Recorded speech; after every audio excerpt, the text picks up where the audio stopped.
just you starting and this. Recording started.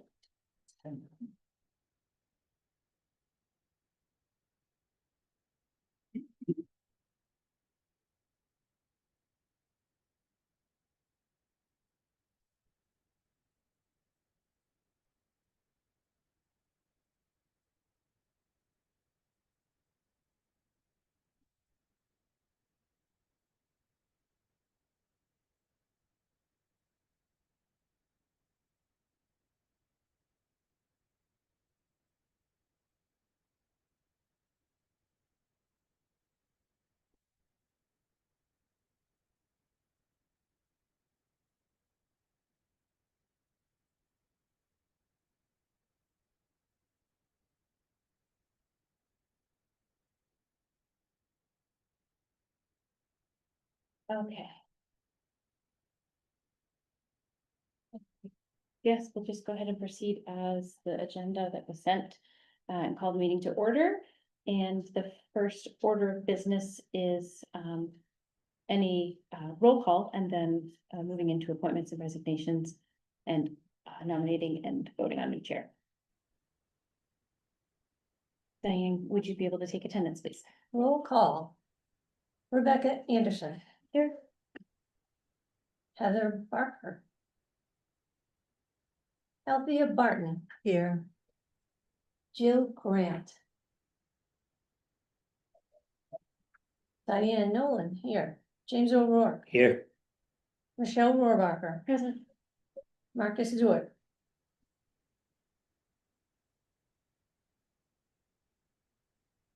Senator Ruth Ward. I am at home. Why Would you am I at home? I'm caring for a post-op hip surgery, so I may have to be in and out of here, but I'm here. Okay, can you identify the persons present in the location? Pardon? The name of the patient? No. Is anyone else present? Not in this particular room, no. Okay. Representative Dry. Here. Representative Petterna. Here.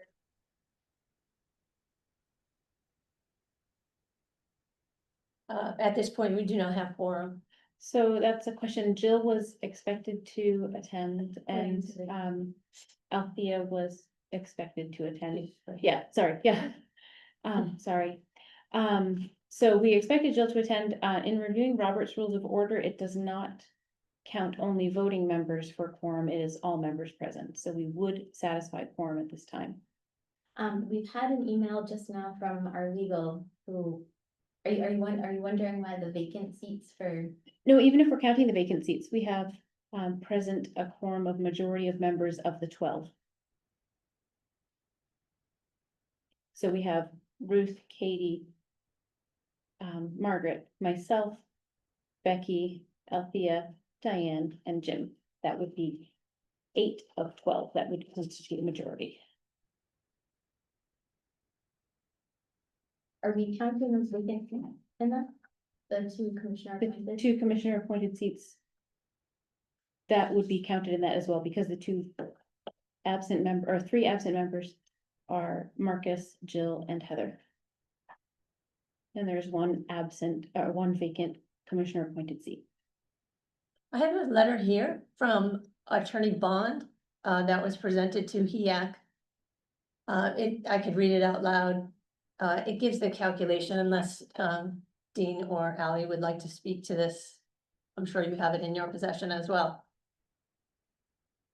Is that a recent letter? This letter has been what they've gone by each time for quorum.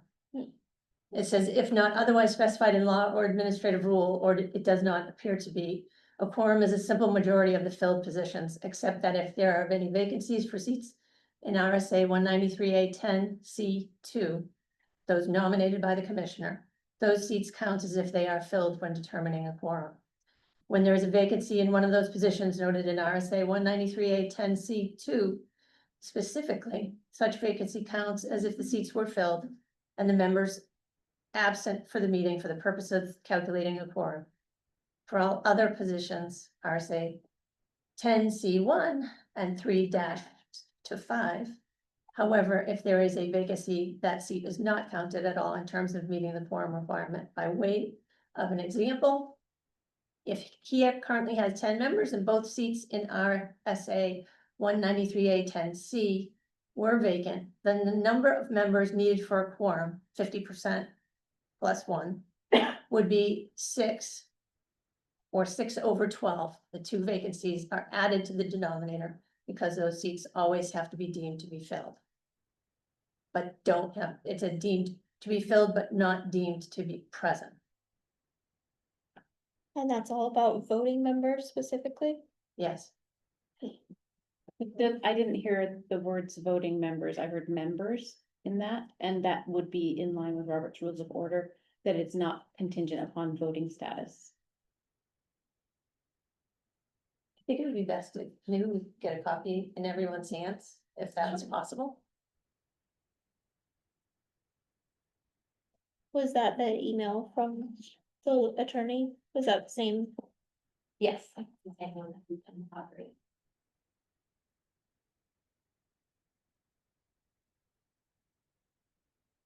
Someone could also reach out to Jill. Maybe she just forgot and would hop on.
Jill replied on November 7th that she would attend virtually.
Thank you.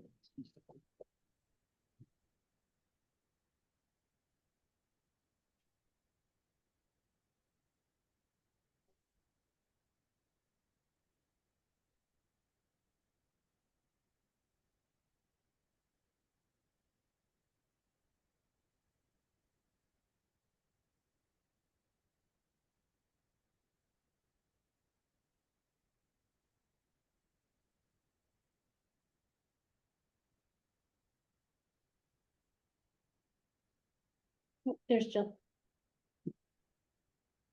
Maybe it's an email. I sent one too. Yeah.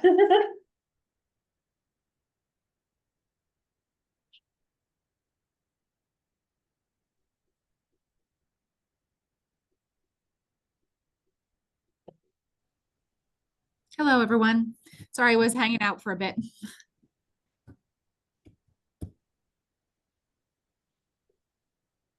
Can you hear me? Yeah. Yes, hi Jill. Thank you. Hi. Jill Grant. Roll Here. call. All right. Now, could I just ask a question about which agenda? There were two that were released on the The first one was NHED. an error.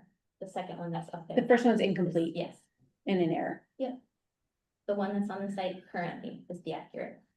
Okay, It was within a few minutes that we realized that we had some technical difficulties and an attachment was not viewable by Ally, and when I went to resend it, it sent an old one as well. But, that's crazy that I hit that at that time. yep. Okay. But it is the same items, it's just incomplete considerably.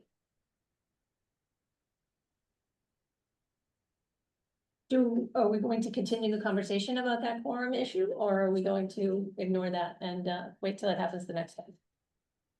There's Well- really, we're kind of at an impasse. Our lawyer has gotten back to us and informed us that that is what they're going with. They're counting those 2 vacant seats towards the quorum. Again, so that wouldn't have been a problem even without Jill here today, because it's not voting members to constitute a quorum, it's members. But couldn't we argue also that we don't strictly follow Robert's rules, that it's a guideline for us? We are really loosely following Robert's rules. You could, but it even states, for instance, if there are 10 members, it doesn't state voting members in the attorney's note here. So the strict interpretation of being voting members only is not. Did you look One at what A, has. 193A10C2 is? Because there is a strict definition provided. I'm fine with putting this discussion towards the end of the agenda, if that would be more helpful. I know that we want to move forward and get the new chair elected and a few other things. This isn't pressing anymore. Can I suggest that we do that? Certainly. If it's possible to get a referenceable copy of 193A, just so that we can all have it to view and read in tandem, that would be great. Thank you. It's not in our portion that we have added to the minutes, to the agenda historically.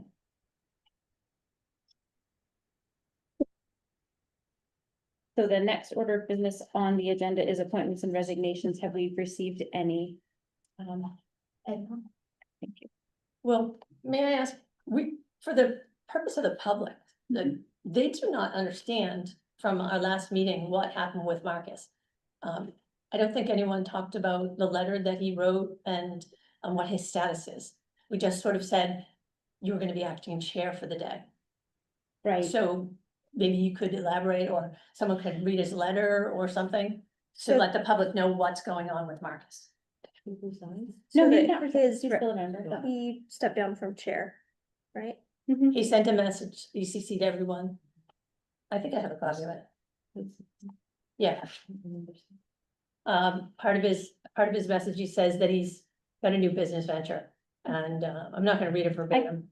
I can certainly read it. If you want to. Um, Okay. in Here's a copy of his it. heading to, I've got it right here, in his heading to his note to Commissioner Davis. He speaks of, his new business venture requiring the bulk of his attention for the next several years and no longer able to perform the role of HEAC chairman. In tension with this is his concern about the large number of vacancies with the HEAC and a condition which led to some difficulty with our attempted special meeting during the summer. He says, I am therefore resigning my role as chairman forthwith, but intend to remain a member of the council until you are able to make new appointments, so as to not leave Granite State Home Educators, New Hampshire's largest home education organization, without a representative to HEAC and the NHED. Michelle Rohrabacher was chosen as acting HEAC chairman by the membership during the most recent September at that point meeting, and did an admirable job bringing the council to consensus around this final report. As acting chair, she should have the authority to organize the next October meeting, at which point the council would be able to elect a new permanent chairman. And in my discussion with Ally, she reached out to me to call the October meeting attendance, which I did reach out to all members and didn't hear back from all members. And then she further advised when an attendance request is made, that whoever the representative making such request should receive notification from all members. So I'm acting under that premise that that authority was placed upon me, if not by Marcus, but further by New Hampshire Ed in obtaining that. So that's where we sit right now. But again, our order of business is to elect a new chair, and I'm not here to argue that I should be the one sitting here. No, I'm Other not than if I arguing were it. to be I wasn't trying to argue it. I Okay. just wanted the public to know what was going on with Marcus. That's all. Sure. So with that, yes, we have a need for a new chair. And open the floor for nomination, discussion, and voting. First, we have to state who is eligible, I think. Who is eligible, the representatives from the homeschool organizations, that would be yourself, Althea, myself, and Becky. And Marcus, who is absent, but is not We know. who does it. interested in being chair. Is Heather Barker also eligible? She's previously acted in co-chair position, but I don't know that it is actually something that she would be eligible for. No one would nominate her in her absence, but just She's as a point of clarification. the school officials, not just home ed. Right, I'm just saying, in She past, was home ed she in the has been, past. She's okay, been home ed under home ed. community, Okay, and that is eligibility. got it. I didn't realize she had a change in her. She's changed a Assignment. couple times, yeah. So then, yes, it would be the 4th. Okay, How does nomination work? I would like to nominate you. I think you would be an excellent choice. I think you're diplomatic. I think you've reached across the aisle. I think you're professional. I think that you have done an excellent job collaborating. You try to cushion the blow from the original annual report. I think that you're the right person for the job. I don't. So then, Discussion, well, so then there would need to be a second Okay, to the, I yeah, thought is there a motion, second I was to, okay, nominating. so for Okay. nomination, there's no Yeah. second, sorry. I can. motion I it, don't, but I don't think that's what. feel ready to have a position of chair yet in this organization, just because it's my first time sitting on any sort of, yeah, legal counsel like this. I would like to nominate Michelle, because she clearly got us through the meeting really well, I think, in September, which felt very productive. And she understands the issues and the laws. I know you're also kind of still new, but you're not as newer as me, so that would be my nomination. I would accept the nomination. I feel in fear and trembling about being adequately prepared just to chair any organization. But I think that that's a good position to be sitting in. I don't feel like this is a position of lording over authority or seniority or anything of that respect, but rather one that is willing to maintain the course of defending 193A. I would also be open to co-chair, but I don't know what that means. I just heard you guys talking about co-chair. If it means that we share some of the responsibilities, that would be fine. We haven't had a co-chair while I've been on. Have you had a co-chair? Maybe way back. Or right before I joined. And I think they did split responsibilities. So one person led the meetings and the other helped out with some of the behind the scenes stuff. I guess that could be handled also in delegation from the chair to any other member at that point. The tricky part of having chair and co-chair is then who is the person who is to call, unless those roles have been specifically delineated in the process. I think there was a time when Jen Pereira and Amanda Whedon co-chaired, and that was because no one would come forward as a chair. Neither one of them wanted the job. So they agreed that since no one wanted the job, they would split the job and then it would be fair. And did it work out okay or not? They did seem to Yeah. work out. I think So so. I haven't heard anything. Yeah. George may know, but no, I'm sorry. So one thing that's important to me, in whoever I vote for as a chair is adherence to Robert's rules. So I'm encouraged to hear you talk about Robert's rules. In some of our past meetings in the past year, we really did not follow Robert's rules, even in terms of the very basics. You know, making a motion, you have a second, there's a process. The chair acknowledges each speaker one at a time. That person has the time to speak without being interrupted. This kind of a basic respect and listening by the rest of the group, I think is really important to any organization, and especially here where we are tackling some issues that are challenging, where there are varying perspectives on things. So I would ask the nominee to commit to following, you know, the basic strategies and of Robert's rules.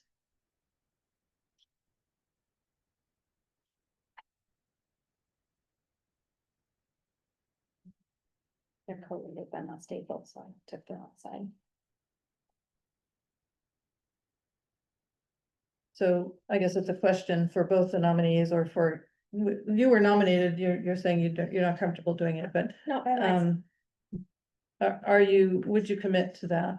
Yeah, I've also been reading Robert's Rules of Oh, Order good. and trying to make sense of it when it comes to things like we were trying to, edit the report through email, and I was scouring over it, so Yeah. I understand that it's a document that needs to be studied and adhered to.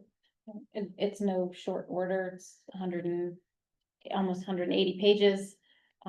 So. And I'm speaking to, you know, the basics, so. Yeah. So if it's a family conversation at a holiday, everybody can talk at once and you're having fun, and that's one thing, but if there's a family decision that needs to be made, then in my opinion, there needs to be an orderly process, and that's really kind of the basics of what I'm asking for. And that if there's a motion on the table, it gets a second and then it's followed through, and if we don't move on to another conversation until that motion is off the table, that kind of basic thing. I'm not looking for. I might sound like a stickler sometimes, but I'm not really. I'm just looking for some basic structure. Agreed. It helps everyone in the conversation to Yeah. know what is to be expected. Yeah.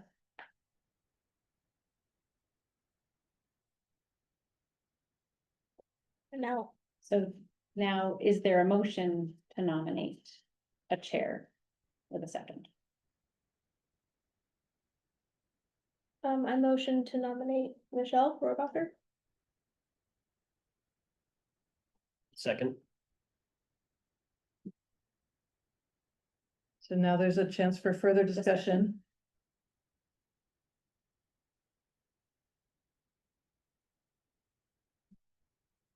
And if there is no further discussion, then there's a vote. Right. So if no further discussion, then I do open Diane's to take a vote on the motion.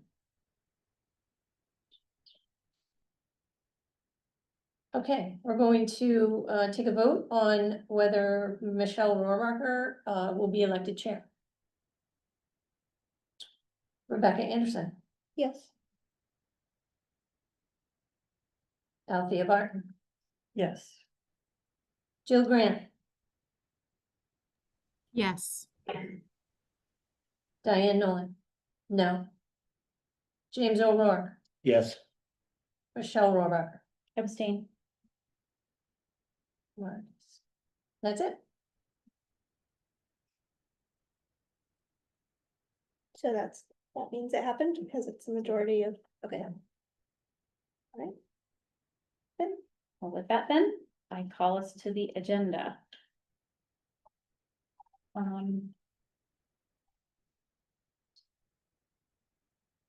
Agenda review. Agenda review is a line item that has always been present in the agenda that seems to be the chair's whim to change the agenda as it was written and disseminated by the chair, which seems slightly redundant. So I'm skipping past that item. We've already discussed the need to review the RSA regarding quorum. I think that that would be something that we should do. And indeed, even before going on to continuing business. So I would like to look at that 193A 310. Sorry, Diane, yes? Is there going to be any opportunity for any of us to suggest items, for the agenda or potential for, Member reports? no, for, modifying the agenda in any way? Like new business, or immediate business, or is there any opportunity for we as a group to have input on the agenda, is my question. Input on the agenda would be if there was a concern to add something to the agenda when it was sent and posted, I guess. We don't do business outside of the meeting, we do business inside the meeting, so it has to be inside the meeting, it can't be once it's outside through email. Okay, then I guess it would be that at the designation of the chair, if an item is added to the agenda during the meeting. So is It's a- agenda review meant to be where Yes. people can Yes. suggest things to change for the Yeah, the agenda? chair Like how at the, announces, in September, we moved the Yes, annual we did report meeting. above everything. yeah, Okay. So is there something that, So is there anything else that, under agenda review then? My interpretation of what it was and how it has been used is not congruent with what we're saying now. Yes, Althea. So I concur that I believe agenda review is led by the chair, is facilitated by the chair, but it does ask other members whether there's anything they would like to move up, change the order, add.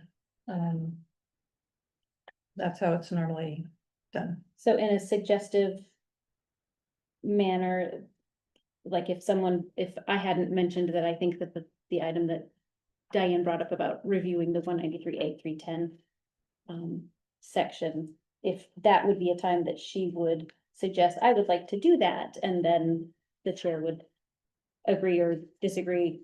Is it now something that is a motion that has to be open for discussion? That would be a question of interpreting that further.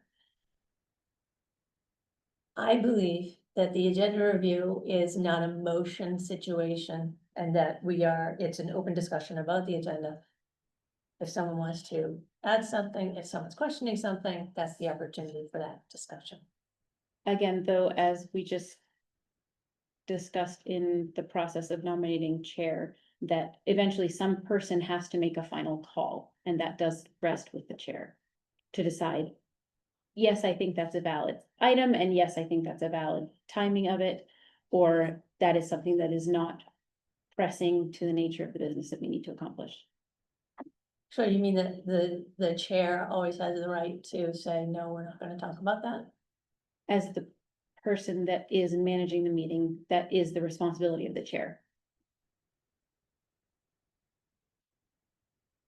Yes, Althea? I would like to suggest that it's the responsibility of the chair to facilitate the group conversation.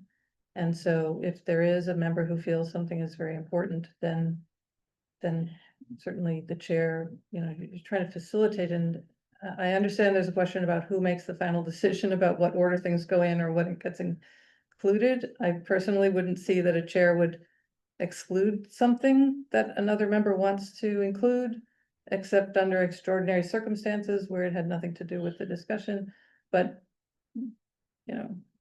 And that is exactly my point, that it wouldn't be that I just say, oh, Diane, I think that's a bad idea, we're not gonna do that. But that it would be weighed in the position of the chair in determining whether or not it is appropriate for this venue or this timing or whatever the case might be. That is a responsibility that resides on the chair to do in managing the meeting. So I'll go back to the original question. Now, are you Sure. taking any, are you open to discussing the agenda? As it's We written? can do that at this letter D stage, yes. Okay. Will we be talking about the package that Heather put up? That We is had going to that. be discussed in member report section, yes. Well, she's not here, so will we be talking about it despite the fact that she's not here? Yes, she asked me if I could. Excellent, Thank you. okay. Will we be talking about legislation with the legislators? It seems to me that maybe that item needs to be with the legislators, where the review pending legislation. So that would just move to the Like it would just legislators move under report. legislators report, because it's there, that- because it's not, That's fine. Is, it's just a recommendation, that's all. right, it's just that the pending legislation isn't necessarily contingent upon the legislators' reports. That's why it was listed as a separate item. And again, it was a different thing, it's a different meeting, it's a different session that we would have that in this meeting. So where to put it in the agenda was a quandary. And that's just where I placed it, but we can certainly put it after legislative reports. I'm fine with that. Okay, and I noticed that best practices isn't on here. The reason I brought it up last month had to do with trying to answer to the Granite State Home Education member who said that they had trouble understanding or even getting access to our best practice or something like that. And I was trying to resolve that by bringing up the best practices. The last meeting, I thought that meant that through our discussion that it would be on this agenda, but I don't see it. So will we be talking about that? There was a document that was sent by Ally to, I think, all members with differences from the document that you had produced and brought to the meeting. With what we have before us this meeting, discussing and deciding best practices, which is the advisement of the Department of Ed, that we come to our conclusion of what will be our best practices if we wish to have a best practices document, then that is not something that would fit in with what we're working on today. Can you go back to that beginning part about something that came out that disputes what I? No, not that it created? disputes that, it's, we do not have, what you produced. Is it these from Yeah, last time? what Yeah, you produced, yeah. there's two different documents. Yeah, one's a One's draft old and for one's approval, and the Right. other is the original approved adopted practices from May of 2023. Right, and that's where the discrepancy is, that there is not an adopted practices on file with the Department of Ed. I created extra materials for today to talk about best practices. Can we put best practices on the agenda? We can place it under new business. Before public comment. Actually, after public comment, because we do have members of the public present that are signed in.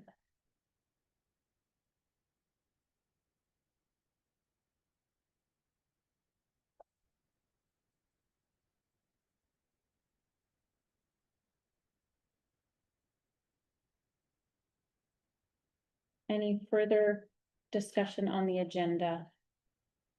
Items either present or to be discussed about moving within it.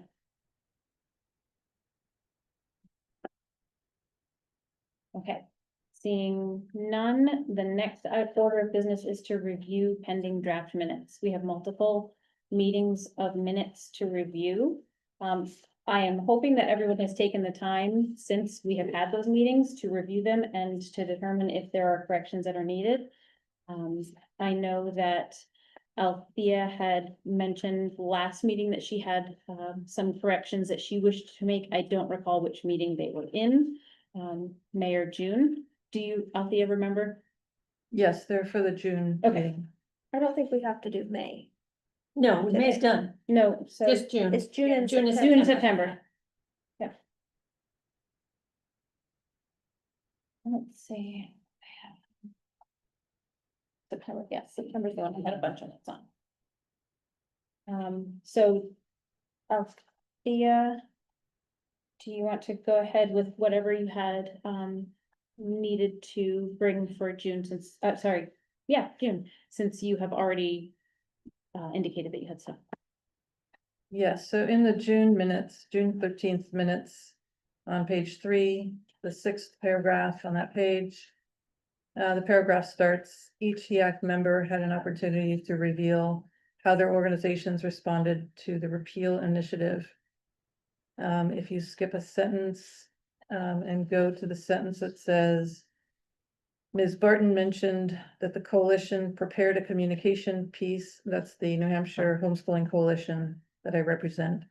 Prepared a communication piece, she provided testimony, and they were against the repeal.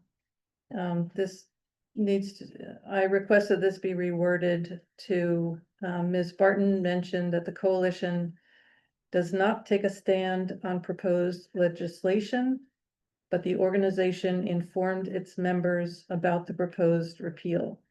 She submitted personal testimony against the repeal. And this is to clarify, which I know that I did during the meeting, that the New Hampshire Homeschooling Coalition is not an organization that takes a stand on legislation. We inform our members about legislation, but we do not take a stand, and that I personally submitted testimony. I would agree with that being an accurate representation of what occurred. Can you repeat that? Yes, I would love to, or I can, Does not take a stand on Okay. proposed legislation. yep. But the organization informed its members about the proposed repeal.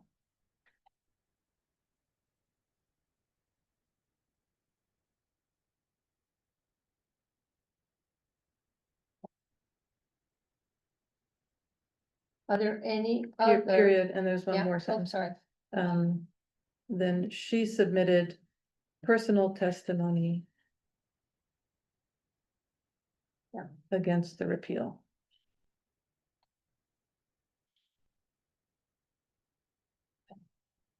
And thank you, Madam Secretary, for all your hard work on the minutes, because No problem. All right, let me read that back to you then. Ms. Barton mentioned that the coalition prepared a communication piece. They do not take a stand on the proposed legislation, but the organization. Can't read mine. Informed I'll read it its again. members about the proposed repeal. So Ms. Barton mentioned that the coalition does not take a stand. Yeah. On proposed legislation, but the organization informed its members about the proposed repeal. Period. She submitted personal testimony against the repeal. Okay, got it. Thank you very much. Does anyone have any other? I have a general comment, in regards to, the conversational manner in which, Mr. Zook and my positions were recorded.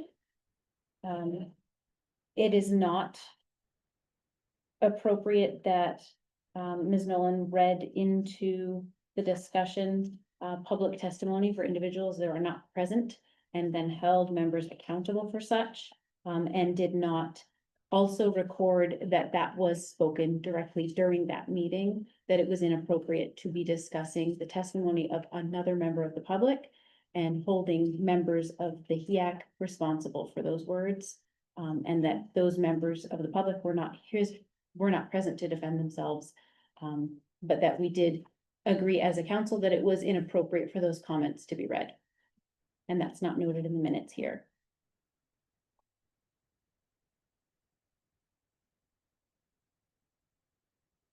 We agreed as a council. We did. When was that? In reviewing the video of the meeting for the June meeting, we agreed that it was not appropriate for you to read comments of public testimony for other people and state that that was the position of the members sitting on HEAC for those organizations. When was that? June, the June meeting. This is the June minutes. This is when I read those things. Mhm. When was the council together and agreed that what I did was inappropriate? In the moment of the June meeting, after you spoke During that meeting? during that meeting, yes, And you're saying that's not documented in the minutes? correct. It is not documented in the minutes, and it should be appropriately documented. That it was an action that was not in alignment with what should have been done. So do you have a statement that you want to add to the minutes? The statement to add to the minutes would be members of the HEAC discussed the inappropriateness of the comments shared by Ms. Nolan of other members of the public. And requested that it not be used in providing testimony, And you want this right after that paragraph. right after the paragraphs for Mr. Zook and myself, yes. So before Representative Cordell. Mhm. Would it be appropriate to say some members? Because Sure, I'm Yeah, trying to was remember, I like a didn't write majority. down, I made a highlight that it was a moment that we needed to review. Certainly I am open to Ms. Nolan reviewing the video to determine which members. It wasn't a formal vote, it was more of a, that did not look good situation.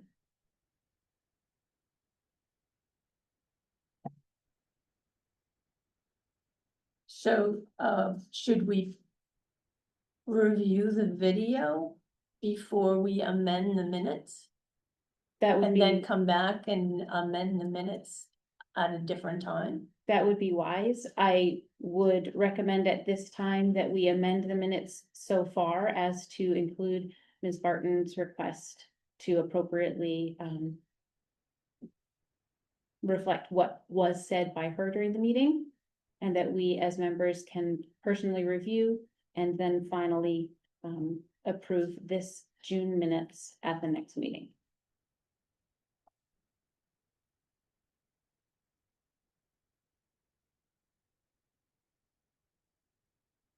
I would say, yeah, trying to agree on amendments for the June minutes at this meeting is not a very productive use of this meeting time, but something I noticed just having seen the minutes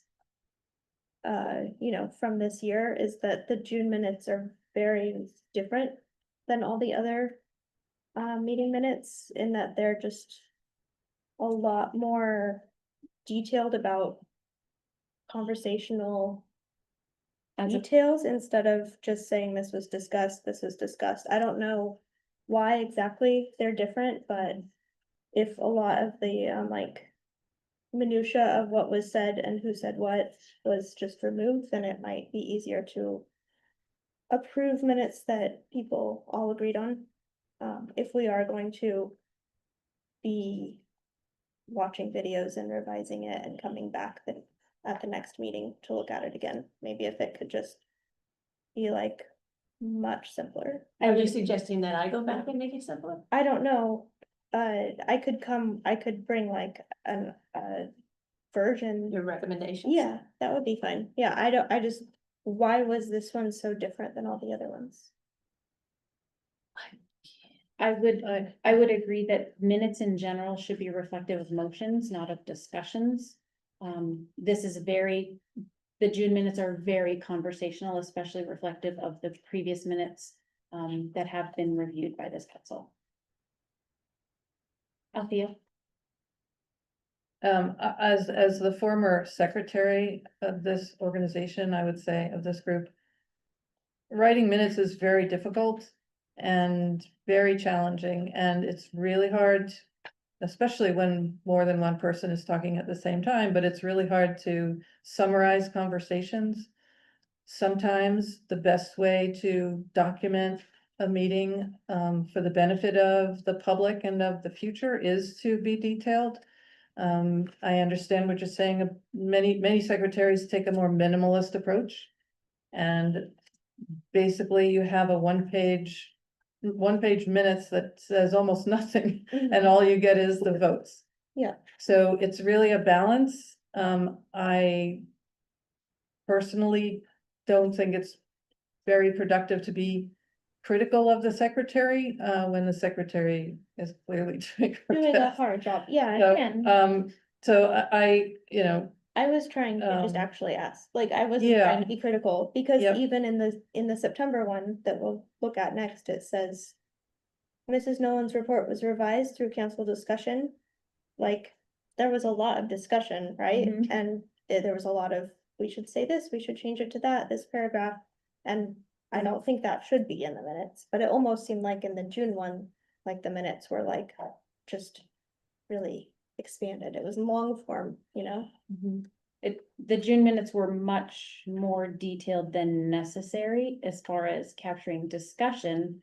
Since the video is publicly available, the minutes are meant to be the quick and fast of what was done at the meeting. So as a note of going forward, the June minutes aren't reflective of what would be requested in producing minutes. Althea? I will say that I think that the minutes are at the discretion of the secretary, and that's the secretary's job. And, you know, yeah. So people can make suggestions about individual portions or make suggestions of additions. But I don't know that it's the position of the other members to instruct the secretary how to do their job. Katie? Thank you. I have two committee clerks. Okay, good. Here, The experts are and here. when we receive our training, it is at the will, our will, how we would like the committee reports to appear. So some of us are more verbal, more lengthy, and others are just, there was a back and forth discussion and that was it, or even just a one sentence, quick summary of the testimony. And then others are more lengthy, so it is, in my experience, it's up to the secretary how they wanna submit. I the add something, Yes, thank you, Senator Madam Ward. Chair. If you look at the Senate minutes, they are very lengthy and very often you have the discussion recorded. So I think that it depends very much on the desire of the committee, but I think sometimes you go and look. If you have to make a decision, you can go and look back at the minutes and you can see what each person said, what they had to say and how they are supporting their opinion. And it's very helpful if you eventually have to write a summary or a report. So that's really up to, I think, the secretary and the group, how much you want to have. I guess Thank you. in this instance, the caution is just that in getting so incredibly detailed, you run the risk of being inaccurate. And in this case, several inaccuracies or omissions that should have been included with the level of detail that was provided. So that's the caution, that if you do desire to have such level of detail in minutes that are provided, that it would be done so with a review of the video to concur with what you have written. Does that happen for the people who read, do you guys write lengthy minutes? Are you lengthy minutes people? You are, It depends on the complication level of the bill that we're hearing testimony on, so I'll vary it depending. does it get hard for people to approve it at the next meeting, or is that just What we, it? well, in our case, what we say becomes Oh, okay, public the record. public record. okay. Yeah, so it's important. What I'd like to say is that the June meeting was an important meeting, what we were trying to do, and it didn't really go the way that we planned. And I think not everyone has the luxury to sit down for 2 hours and watch the videotape of this, but it does record the fact that there are important things that went on there, and I think that reflects that. And I think if I would take the minutes, I would have made that one a little bit longer as well, just because you want to know how we got to the end of that meeting. And if I may, when I was secretary, I took the same strategy. Because it's not easy to summarize. If there are lots of conflicting opinions, how do you summarize that? So in some cases you can, in some cases there is consensus. But in some cases you can't, and sometimes even within the same meeting, there might be issues that you can summarize in one sentence and other issues that you can't, and to have that tone is important. I think what's remarkable is that we only have a couple of small changes in this whole meeting to suggest, and that everything else appears accurate to the majority of the group, so.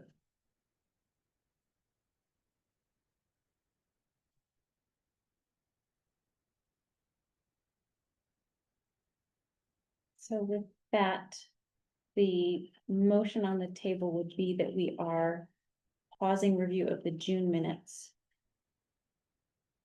in order to have, Ms. Nolan with the opportunity to review the video to see what might be missing or, needing to be corrected beyond what Ms. Barton and myself have brought to the table. If you reworded that, would that be to say that you expect me to redo the minutes? That would be to have you take this document of the June minutes that you have produced and ensure that it is a clear and accurate reflection at the same level of all items. I am going to say that I don't think that that is a viable motion. Because I produced the minutes and you all have the right to modify the minutes after they're produced. And that's what we're here for right now. If you have modifications, have at it. But I should not have to go through another 5 hours of redoing those minutes and watching that video again. Because there are other things that have impacted since then that almost, they change the historical perspective that you're watching that video. It is a trying process. Fair, I had to review the July non-meetings many times in order to obtain a discourse to write for us to have for that meeting. It is not a small task, and I agree that it is not. I appreciate the effort that you put in, and with that, I will make the addition to the current minutes that you have after the paragraph where my testimony is recorded. Sorry, which page on which paragraph? are you Sorry, in? this is page 3. Second to last paragraph, so insert before the last paragraph on this page.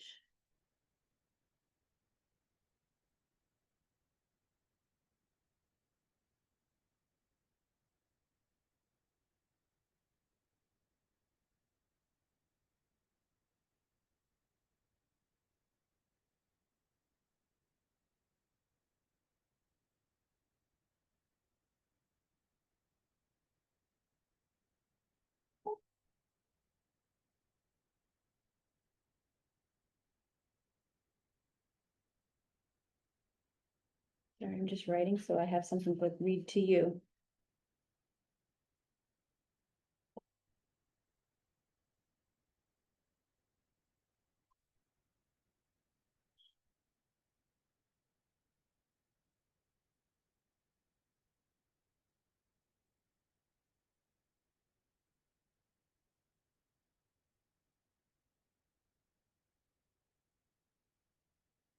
So my request is to add in the statement, several members discussed the appropriateness of Ms. Nolan reading those testimonies, and it was not appropriate. Or, and that it was not appropriate. Sorry, I did write that, just didn't read that.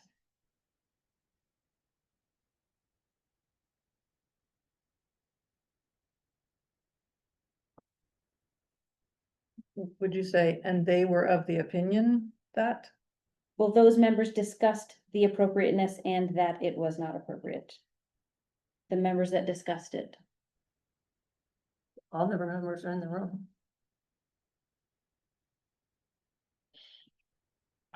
Can you reread your sentence? Sure. Several members discussed the appropriateness of Ms. Nolan reading those testimonies and that it was not appropriate.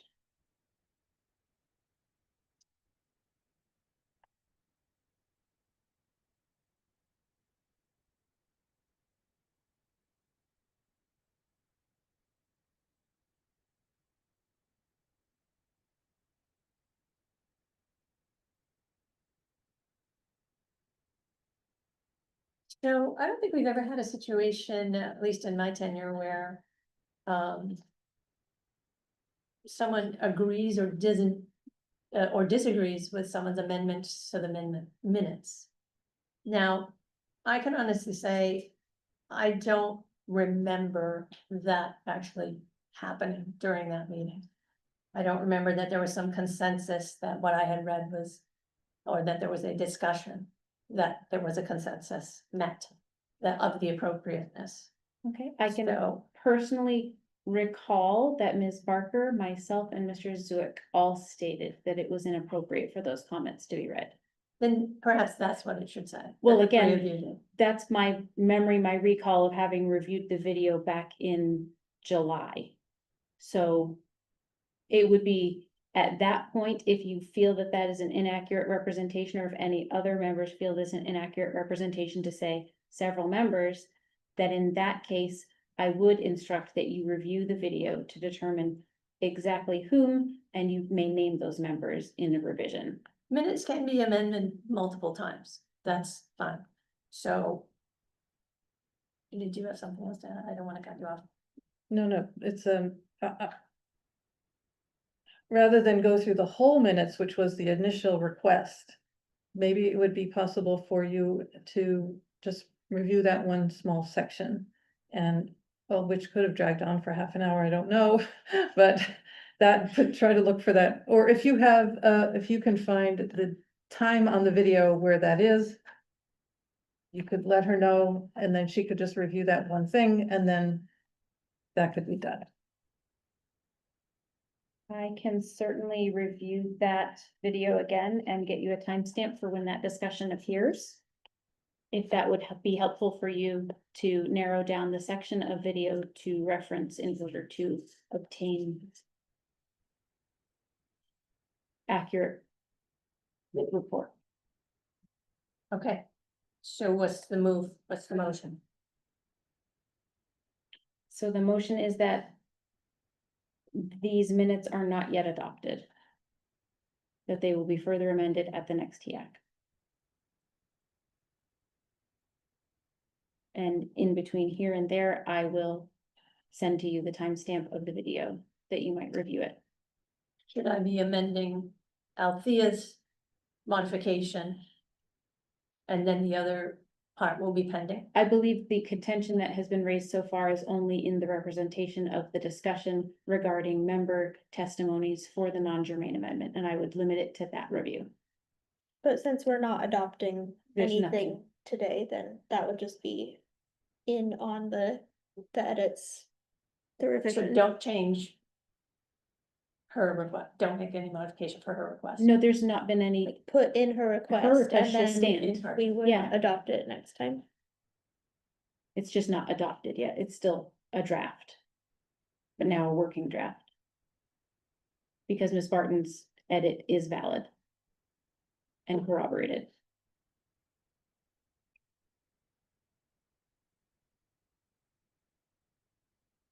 So with that, we table the June minutes for further editing unless there are any other edits that are needed before that time. Okay, so June minutes are now tabled, and we move on to September minutes.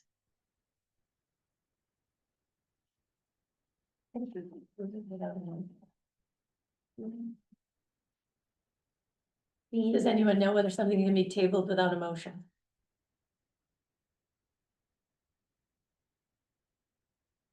We have to vote on it. I think we have to vote on it. Okay, then I move to table the June minute discussion until such time as it is revised at the next meeting. Revised for review at the next meeting. Seconded.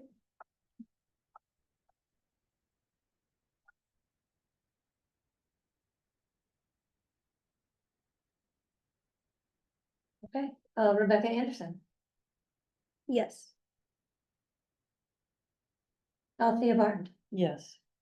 Jill Grant, Yes. Diane Nolan, yes, James O'Rourke, Can I ask a question before I answer? yeah.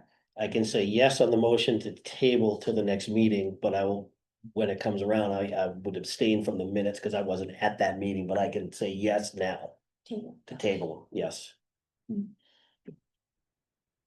Michelle O'Rourke, Yes. awesome.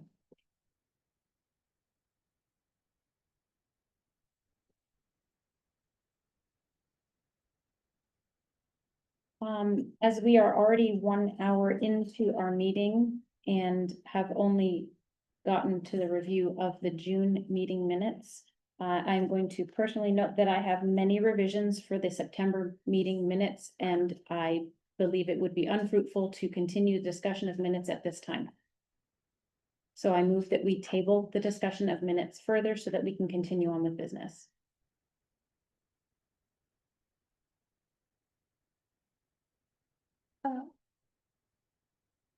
Will you just? Give I can her those send, edits? I can send these edits, I can compile them together. There were many things that needed further clarification or complete revision in my review. Could you send your edits to everyone? I can so certainly that send them to everyone. Then we know what we're looking at for next time. Okay, did you just make a motion? I did just To make a move motion on? to table minutes Second. discussion. Seconded, Rebecca Anderson, yes. Althea Barton,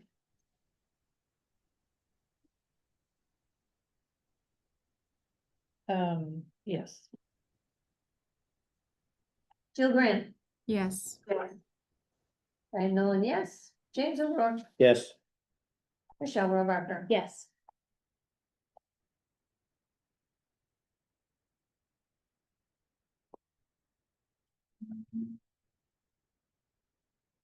Next item of business is updates from the Department of Ed. Wonderful. I just, nothing to pass out, but just, letting you guys know, since the last meeting, Dr. Nate Green has been appointed to the new, division director of, the Division of Education Analytics and Resources, which Commissioner Davis had vacated. That was for his position. Additionally, David Harrison has been appointed as the administrator of the Bureau of Educational Opportunities, a position that's been vacant for a few years. And the Office of Home Education falls under both of those.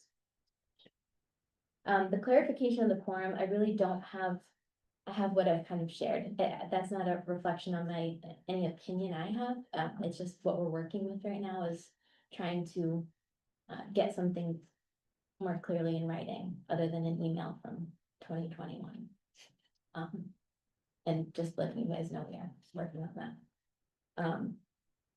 Related to the last item, which is, the commissioner has spoken with the administrator of the Bureau of Educational Opportunities regarding those open positions on the council and possible nominees. So they've had a discussion, and the commissioner does welcome members to forward their recommendations for the two that can be recommended. Wonderful. Yeah, Thank you. yes, Who would we would send that to the commissioner? yes. The technical advisory, if anyone has any, I have a couple other things. The technical advisory that was just released regarding the home education students and EFA students and access to curricular and co-curricular. It's online. If anyone has any questions, I can try to answer them. It's just, I find it's probably helpful. Diane, you asked if I was addressing it. Just kind of, did you have any concerns about it or? I thought that, the group should discuss one particular part of it. I'll leave Not a that to you. question for you. Okay, So I'll leave that to you. it may end up being in your lap. And then regarding the submission of that final, draft of the annual report, that can be forwarded. I can get you where to send it. It's our understanding no one needs to be present when it's presented in front of the state board. They can just have access to it. If someone wanted to, it's my understanding you can be present. I think the next meeting's in Keene. I don't know if anyone in the Keene area would be more interested that's on the council, but that's obviously something you guys can figure out. But it's our understanding you don't have to be present. They can be very long, and there's not, this is anecdotal. They're not always like giving you a time when something happens, so you can show up and be there for like 6 hours. So if you want to do that, you can. But Do we have acknowledgement from Commissioner Davis of receipt of the annual report? I haven't spoken with her regarding receiving it. If you sent it to her, she probably has it. Marcus sent it. Okay, yeah, so if we could get that to the state board and they have access to it. And they probably, if no one shows up at the meeting, I don't think they necessarily read it. They'll just say something like, we have it at the meeting. Unless you want to have a discussion with the commissioner's office about presenting in person. Sure, so that is something that is now residing in the chair to Yeah. present it or forward it to that commission. Can you give me the contact Yes. information and all of that? Thank you. That's all I have. Okay, thank you.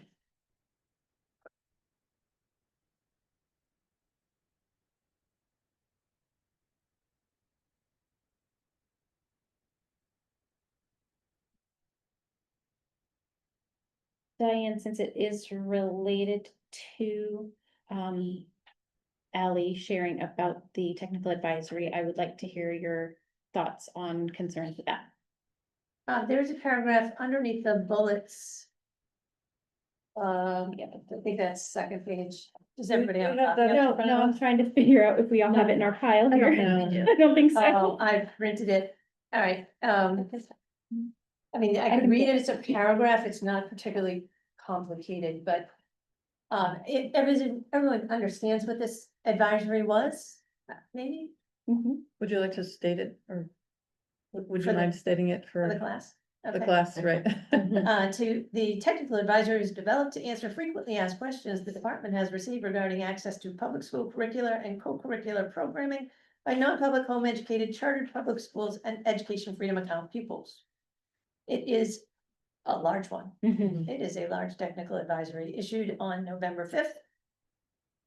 And there is a section underneath the bullets. There's only one section in this whole thing that's underneath the bullets. Yep. It says, and this is relevant to home education and how they will verify their pathway. So let me read this to you and then we can proceed to discuss if possible. Students who receive an EFA or who are enrolled in non-public school shall be treated as EFA students for purposes of district's enrollment policy.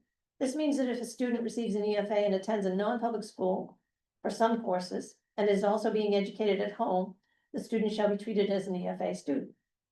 School districts may require a student to verify their education pathway prior to enrollment in a curricular or non-curricular program at a public school. School districts must verify educational pathway for enrollment for a home educated pupil who the school district will include in their ADM for adequacy pursuant to 198-38 1A. So this is how? Yeah. bound Mhm. to cause a ripple effect with respect to what is verification of your pathway and what can the school ask for? Mhm. And that's why I brought it up. I agree, and the consideration that it says may for all other students and must for home educated students is an issue. A pathway should be determined by manner of question by the district in an ask form of all students, because their pathway determines whether they do or do not have the right to equal access. This is putting a burden on home educated students to prove that they are home educated, but it's not putting a burden on the other pathways to verify their pathway. So if a school district asked me to verify my child's educational pathway as a home educated student, I would send them a copy of the letter that I received back when I submitted my statement of intent to a participating agency. Your letter of acknowledgement. Right, But so that- that's the letter that I keep on file in case anyone wants to know. Is that what is being, is that like, if that's all that they could ask for, that maybe should be said. Clarify Right. that. And I so mean, it's my understanding when I read that is like, obviously they can't put a burden on a home ed student that they're not placing on a student full-time enrolled. They are asking their full-time enrolled students things like, you know, Proof of proof of residency. residence. Yeah. So I understand what you're saying, and I think maybe that's a good point, is like clarify what they can ask for. So I think, yes, Like, clarifying by what they limitation? can ask for is key. The current conundrum that districts are finding themselves in is that there are students that currently have an SSAID number and are receiving the EFA, and they do not have the ability to receive that reimbursement? And at what point does the district receive that notification? When they send a bill and it doesn't get paid, but to the state, that it's unclear to the district, so that's where the onus is on the state to provide that information willingly, that a student already has an SSA ID that has been distributed through the EFA program, versus any other student does not have a distribution that's already been placed. And I guess I see where this is a very like slippery slope, and maybe this is where your thought process is going to, because how many times do we need to receive a letter of acknowledgement? Once only, when we first do this, so how many people have that letter sitting at their house? They better all have it. And they now are an EFA student because they now signed up for the EFA. They can still submit that old letter and say, yes, I'm a home educator, give me the free classes. And it comes back to the district not having a paid bill at the end of the. However, I do know that our secretary to our superintendent does have access to anyone who is now accepting EFA funds. We have access to who they are.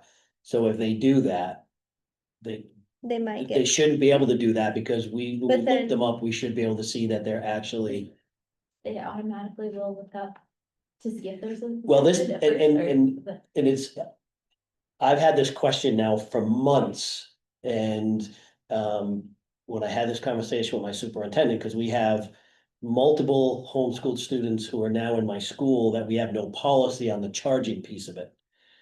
So I've been asking parents directly, are you a 193A unfunded home educator, or are you an EFA student?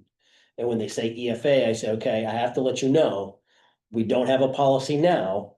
However, we are in the process of developing a policy on what we're gonna charge EFA students to take courses at our school or participate in athletics or in co-curriculars. So if you're still willing to register with us for that, just know that eventually there's going to be a bill. Mhm. And I don't know what that price is, because we have no policy on it, and it may not come out this year, it may come into effect for next year. Most people have said, no, that we understand, and that's completely fine.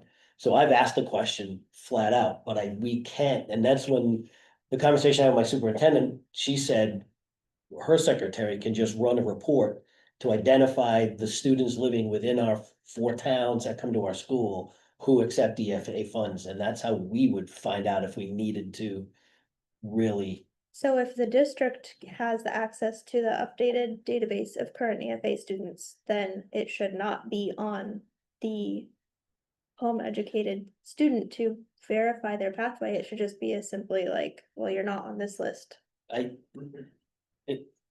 You also have non-public schools Right. that they could be coming from. So just Right. producing the letter of acknowledgement is just the proof, and the only proof that you should provide. Right. Just to say they're a home education student. That's Right. all that the district should be. That's all we should be for. asking They for. shouldn't be asking for anything more than that. But even beyond that, the letter of acknowledgement is something that is determined to be private to the family and not possible to be requested by any entity at any time. My interpretation of the technical advisory is to provide a way for us to identify, so we don't say to a 193 that they have to do certain things. I think that getting that letter says to, okay, we're good here, we don't have to do anything else around Well, funding or anything like that, because right. you're here, But right? even if you get that letter produced by someone, you still need to cross-check it with the current EFA. Yes, yes. So really the fastest way to answer that question is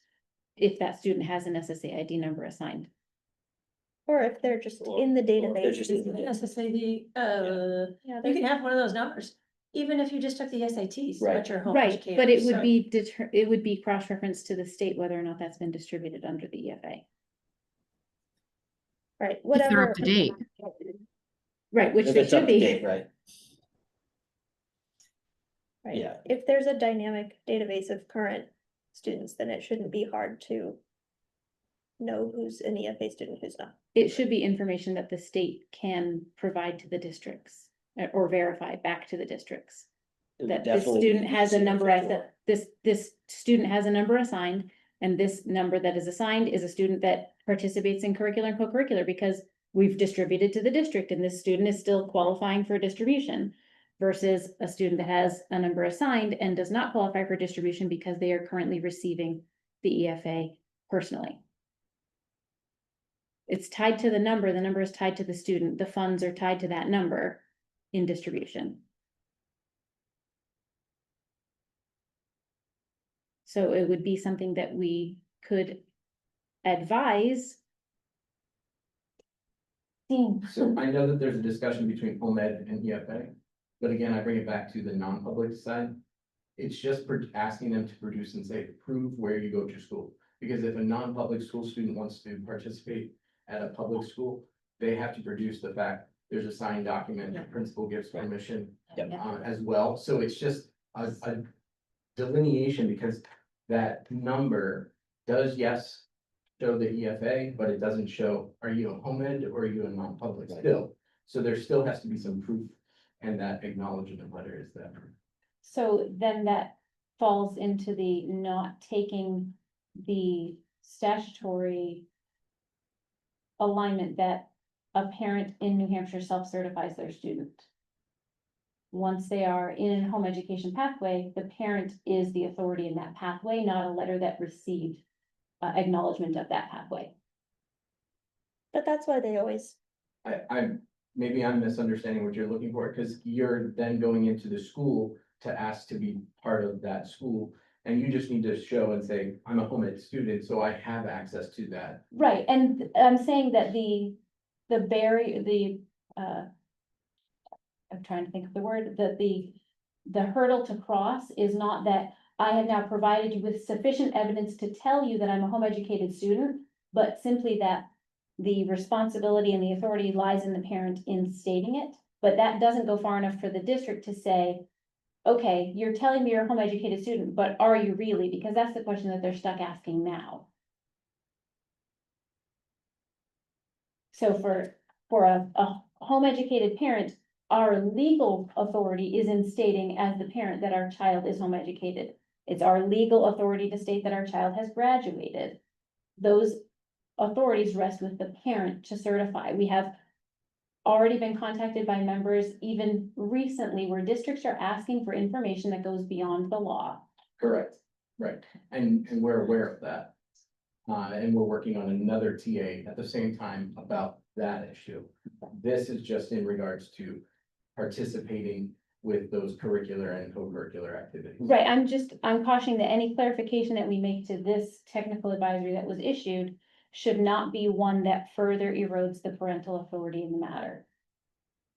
That it's, it should reflect appropriately that the parent of a home educated student is the one that has the authority to state that they're home educated. The problem is that simple fact doesn't solve the problem that the districts are having, which is somebody coming in as an EFA at home student stating that they're homeschooling when they have in fact already received the sufficiency funds as a distribution to themselves. Which I think was the whole point of the advisory, to be able to give districts that ability to make that discernment, or to at least advise them that they should make that discernment because it is something that their district is going to be wanting accounting for. So are you asking then that if somebody says they're a home educated family and they're saying, you're saying they shouldn't be asked to prove that they are a home educated family? Correct. The status of having an SSA ID is what distributes those funds. The SSA ID is the only identifier that is relevant in this situation. so I think it's problematic that it says school districts must verify educational pathway for enrollment for a home educated pupil, because if they're, okay, so let's say your school district has a form for, non-public school students who want to come in. And the form says, check 1, I go to a private school, I'm an EFA student, I'm a unfunded home educated student. And then they cross-check that person with the EFA database, they're not on there, they've checked that they're unfunded. They have no reason not to believe any of that and go forward with serving that student in the school. And yet the law now says, or the technical advisory now says, that they must verify it. Even if they don't feel the like need to ask for further proof, so that seems like, doesn't make sense. Sorry. Go ahead, Kate. If they aren't verifying it, now we have a situation where the school could be double dipping, so they've now, because they, wait a minute, I had it a second ago and it's very confident. So I think I get where your head is. No, because under, was it 193 where we allowed the schools to charge No, Prorate, kind to of prorate. receive state funding Yes. Right. for home educated students. Right.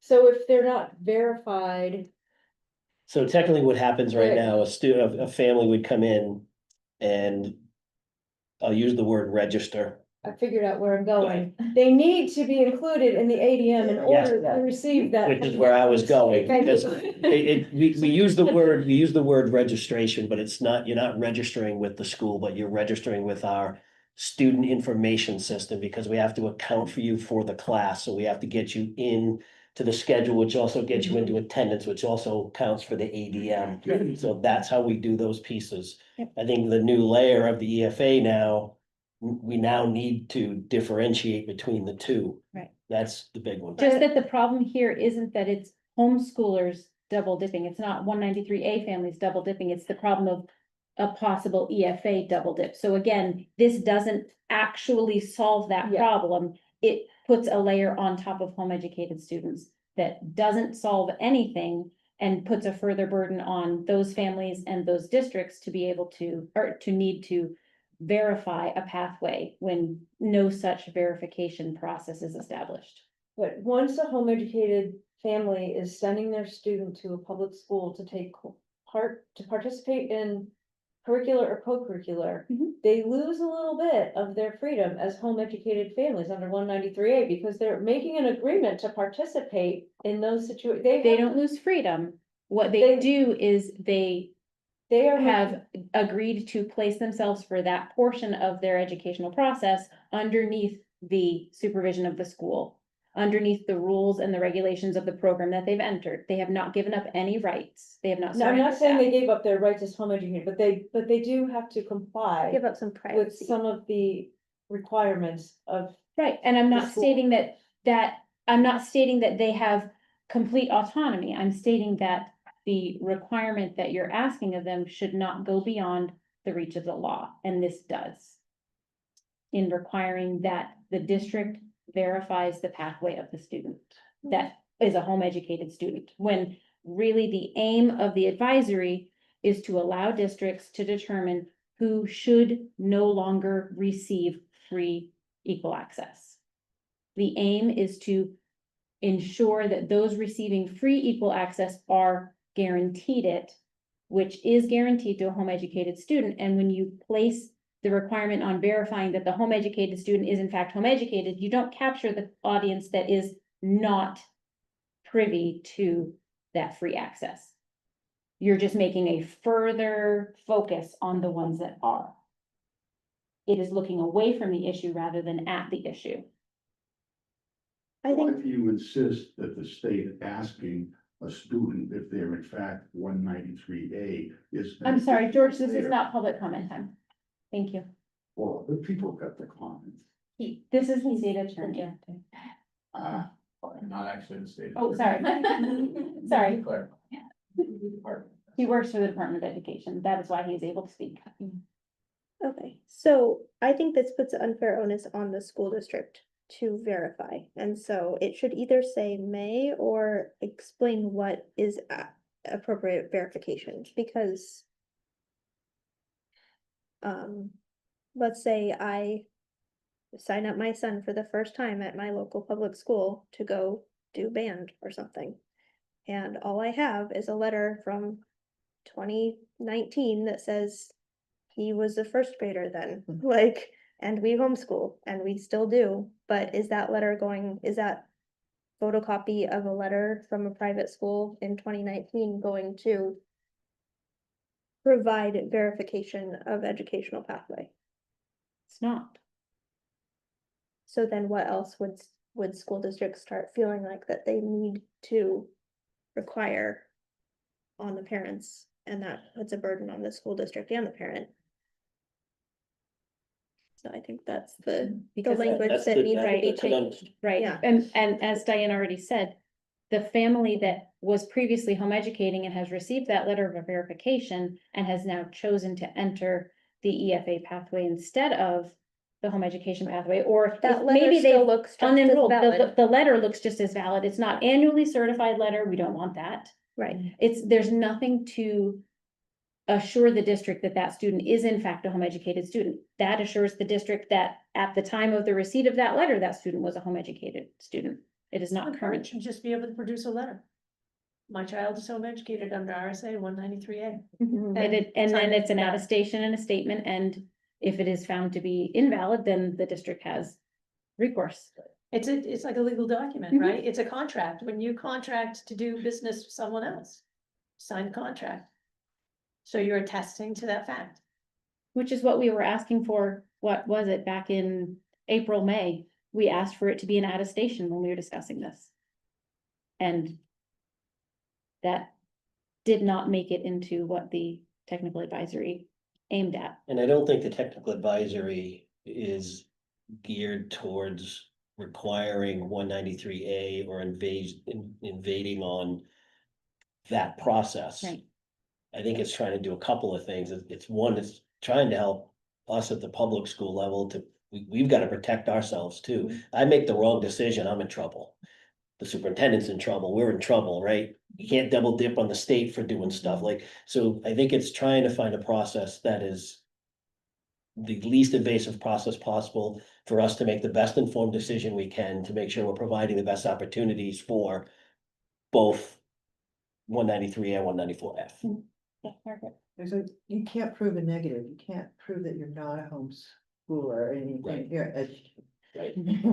And you can't prove that someone has the FA, Right. so it has to be a positive motion on the people that are trying to enter into this contract. Right. And I think that we have to recognize that. Yeah. Because we're asking for something that you can't do otherwise. Well, the district can prove whether or not the student is EFA. Yes. Yes. That's the positive Right. move on their Yeah. their Mhm. part. Right. Yeah. Right.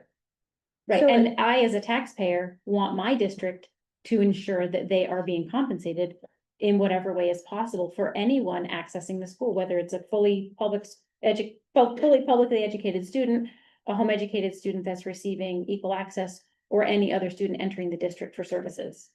I, as a taxpayer, and we should all, as taxpayers in our state, want that to be the case.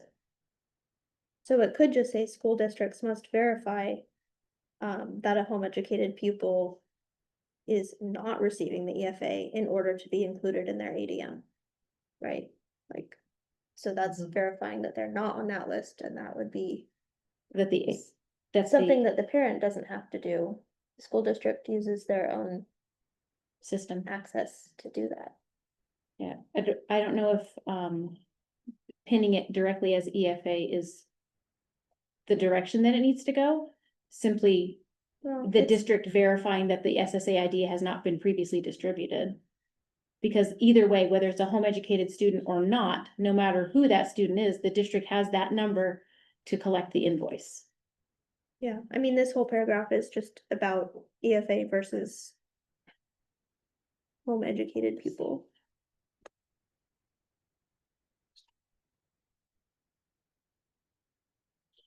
Is this, To solve your problem. I know. Today. I know, That was the only thing I was bringing up, yep.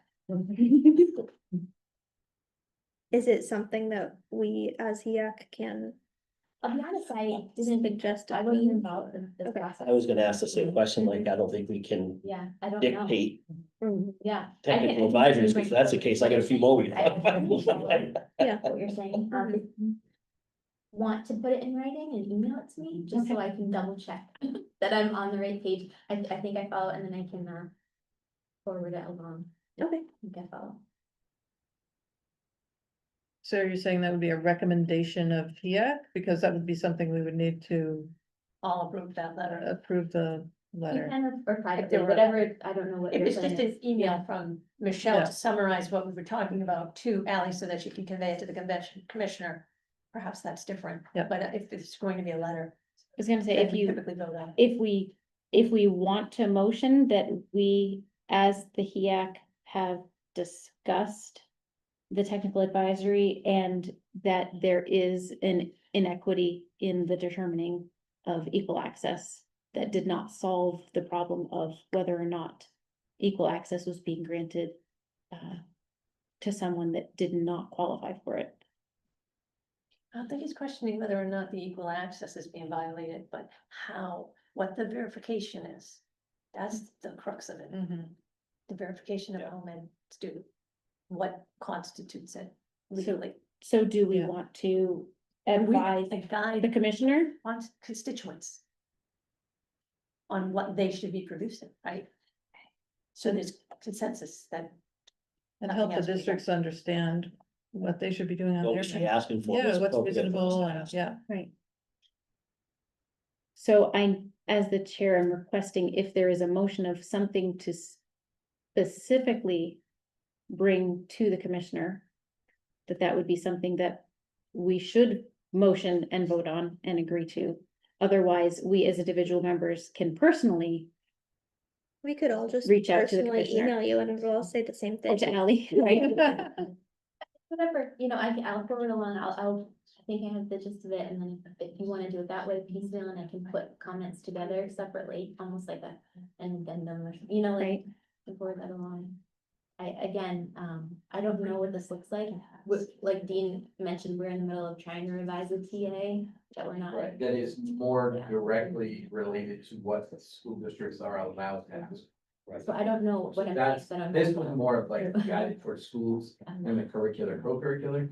What we've been trying to work through, and is above us at this point, is that what is a district allowed to ask for? Yeah. That's it. Yeah, and I'm sure you need that one to match with this one. Right.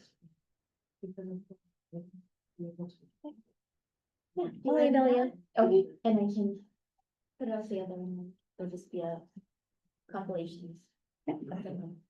That works. We have, next on the order was to be, member reports, including reports from the legislators, and we had discussed that we would talk about the pending LSRs. I'm going to say that, we have a very long list in the addendum, that we should each review, separately, and bring back to the next meeting as to, the merit, if something should be removed from that list of things that we're reviewing. I would like to hear from the legislators, especially from Representative Petronell, regarding her own personally, sponsored amendment. As part of her member report. Yes, thank you. So first off, I've counted 8 that would specifically affect home education, so I'd like to draw attention to those 8. And I'll just give you the last 4 numbers, because they all start with 2026. Yep. 2376. 2385, and are they in order on here? They are, yep, 2385. 2506. 2511. 2624. 2834.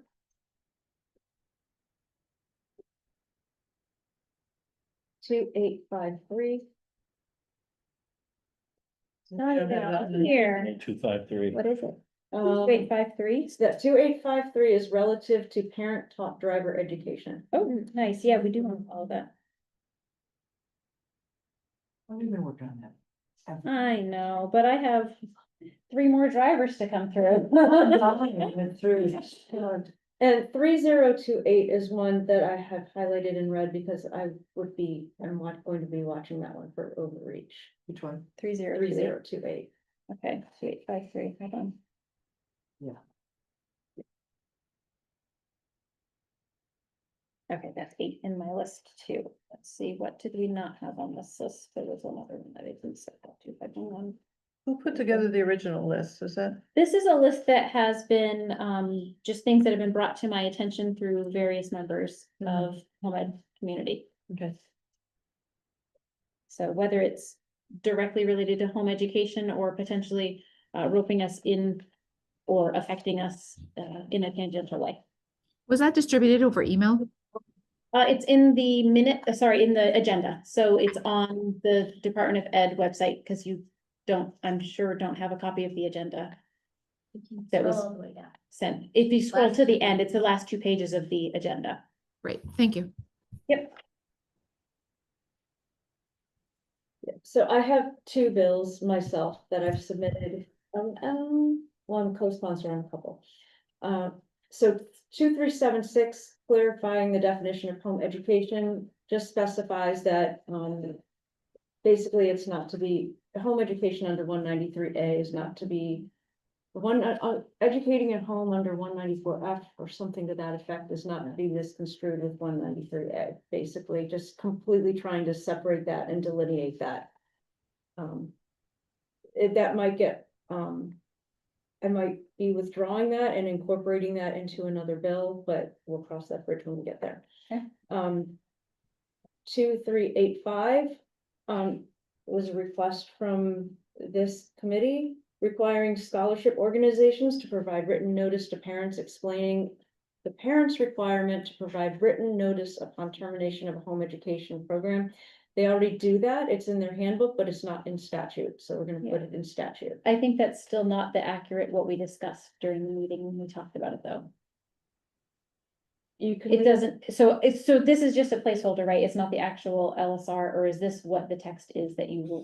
put That's not forward? what the text is. Okay. No. So would it be something that you would, I'm Bring working to with us before then? stakeholders on it. okay. Yeah. So the question wasn't, to require the scholarship organization to provide written notice to parents explaining the parents' requirement to provide written notices. It was going back to that, statement of attestation.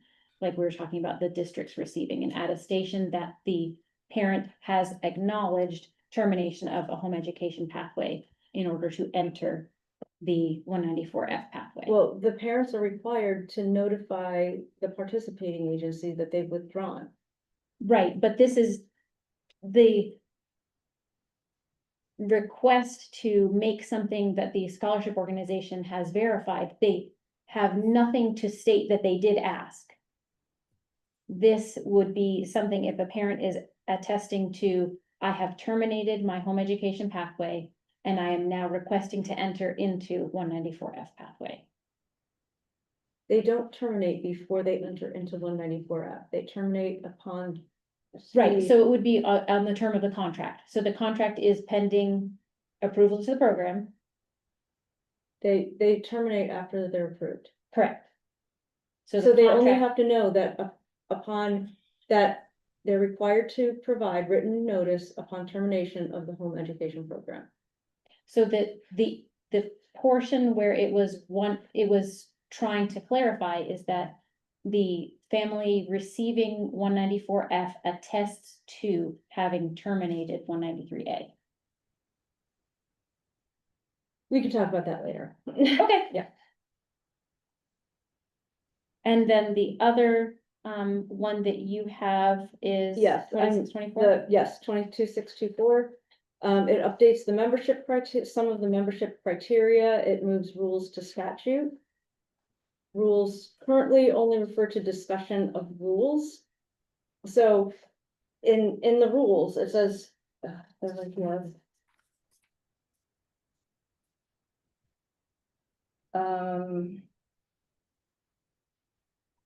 under 3B, recommending to the Commissioner and State Board of Education desired changes in rules pertaining to home education. The way I read these rules, there's a lot of information that's discussed in these meetings that doesn't fall under the actual rules that have been written, because these came from the Board of Education. And I think they should be more clearly defined in statute about the purpose of HEAC.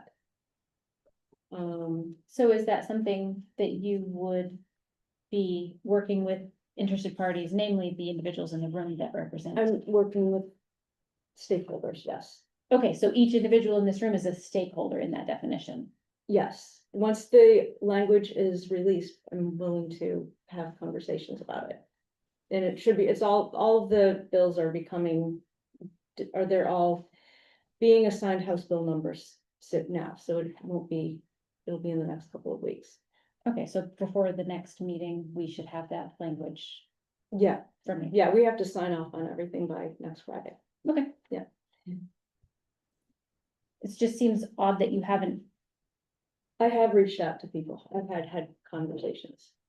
So is it changing the language of these rules or? No, just for now, I've moved them into the statute so that we can have those discussions about what we actually specifically want defined in statute. Okay. And what's the membership criteria? Um,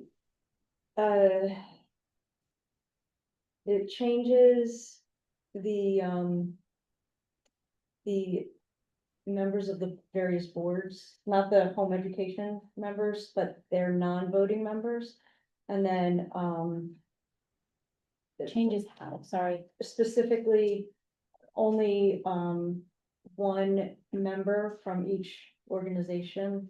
I think that's about. Oh, so that is the various organizations. You're saying non-voting members, all the member. No, organizations. no, No, the the School School Board Boards Association. Association, the superintendent's. Principals. Principals Association, sorry. It's saying only one person can be, And then one person from the home education organization, I just clarified that. One person from each organization, is a voting member. right? And just saying like you couldn't fill the board with people all from one organization. correct. Okay. So I guess then that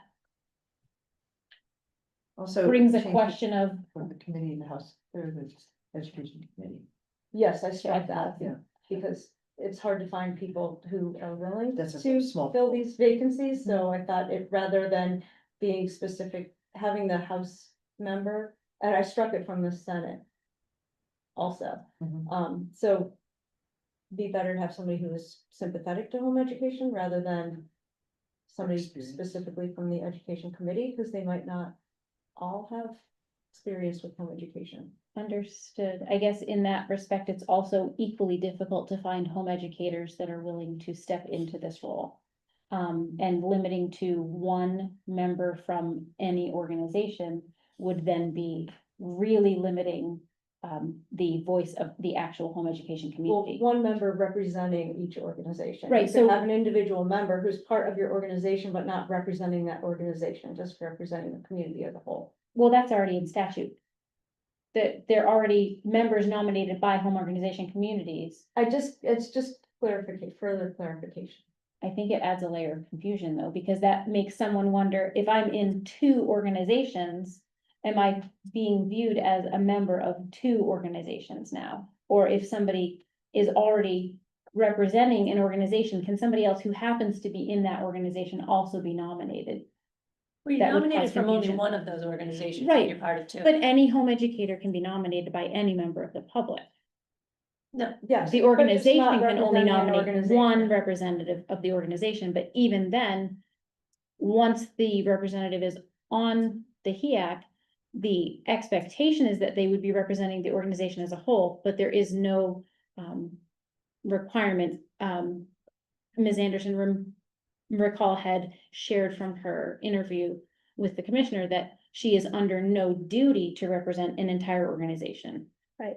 I'm not representing my organization as a whole. Correct. That's what I was told, even though they nominated me. So it, Okay, it sounds like limiting to one per organization tries to accomplish something that is not valid. It is nominated by one organization, like. it One, says nominated. 6 members Nominated. nominated and Right. 2 nominated by the commissioner, that could be anybody.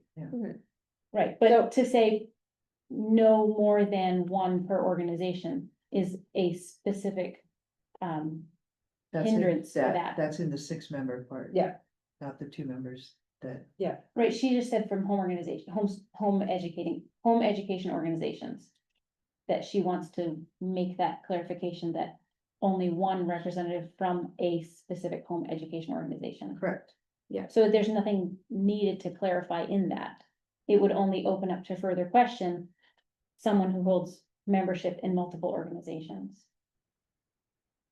So say for instance, if Can you see the language? if Do you see that? if Diane is also a member of Granite State Home Educators, but she's here as a representative of Catholic United Home Education, it could call into question whether or not Diane can sit here as a representative because Marcus is also a representative that is a member of Granite State Home Educators. I think I would disagree with that interpretation, because if one organization nominates her to sit on the committee to represent them, then that's who she's representing. Right, it doesn't say Doesn't- representing though, it says. She could be a she member said of it was 10 other from- organizations. Right, and I'm it's just, irrelevant. I'm just cautioning that, Katie said that it was representative from, or that it was a member from, not representative of. It says 6 members nominated by, and this is just current language. No, I'm everything's up talking for- about your, yeah. I'm talking about your amendment. Yeah, the I'm way talking you about my the way you amendment. spoke it. 6 members nominated by home educator associations with 1 member per association, organized within New Hampshire. I just clarify that only 1 member per association can be nominated by the home educator associations, and then 2 need to be nominated by the commissioners, just further Or maybe clarification. So just again, say in like my- one member representing. Representing, Yeah. because otherwise, in my example, either Diane or Marcus, one of them would be excluded because they both, in the example, I don't know if Diane is a member of Granite State Home Educators, but if she happened to be, she would be a member of 2 organizations, and Marcus would be the duplicitous member. Just representing that. those I could clarify. that. Okay. Yeah, I Thank could you. just put in the word representing, because.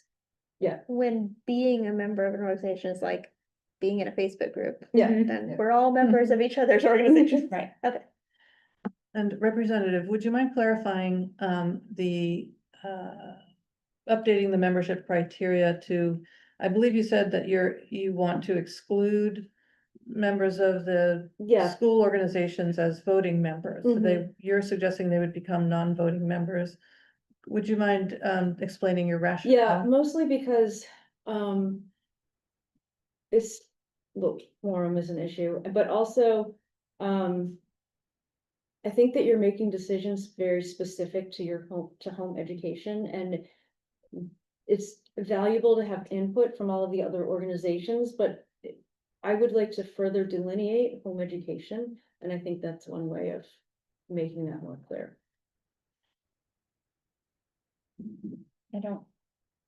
I don't know that that accomplishes that.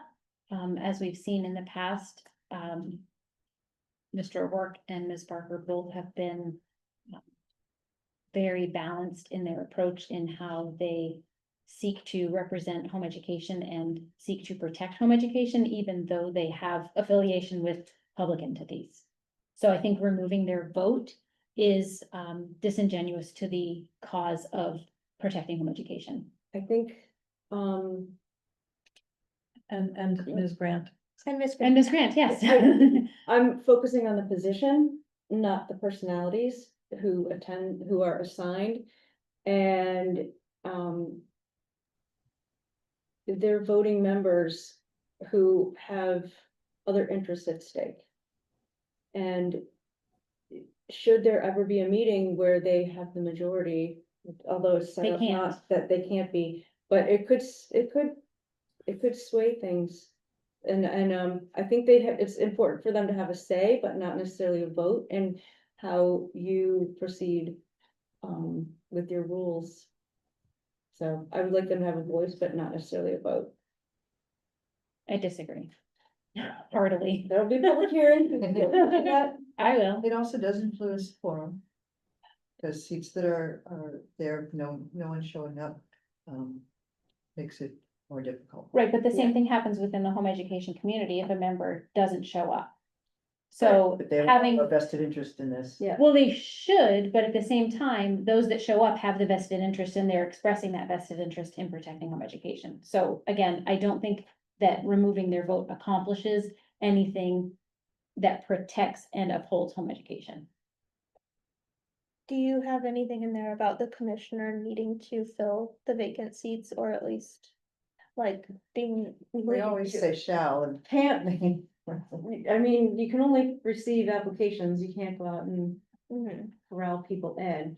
And I also, include the commissioner of the Department of Education or designee who shall be a non-voting member, because we always have a member, but they're not included in statute as part of the meetings, so. That's the other part of it.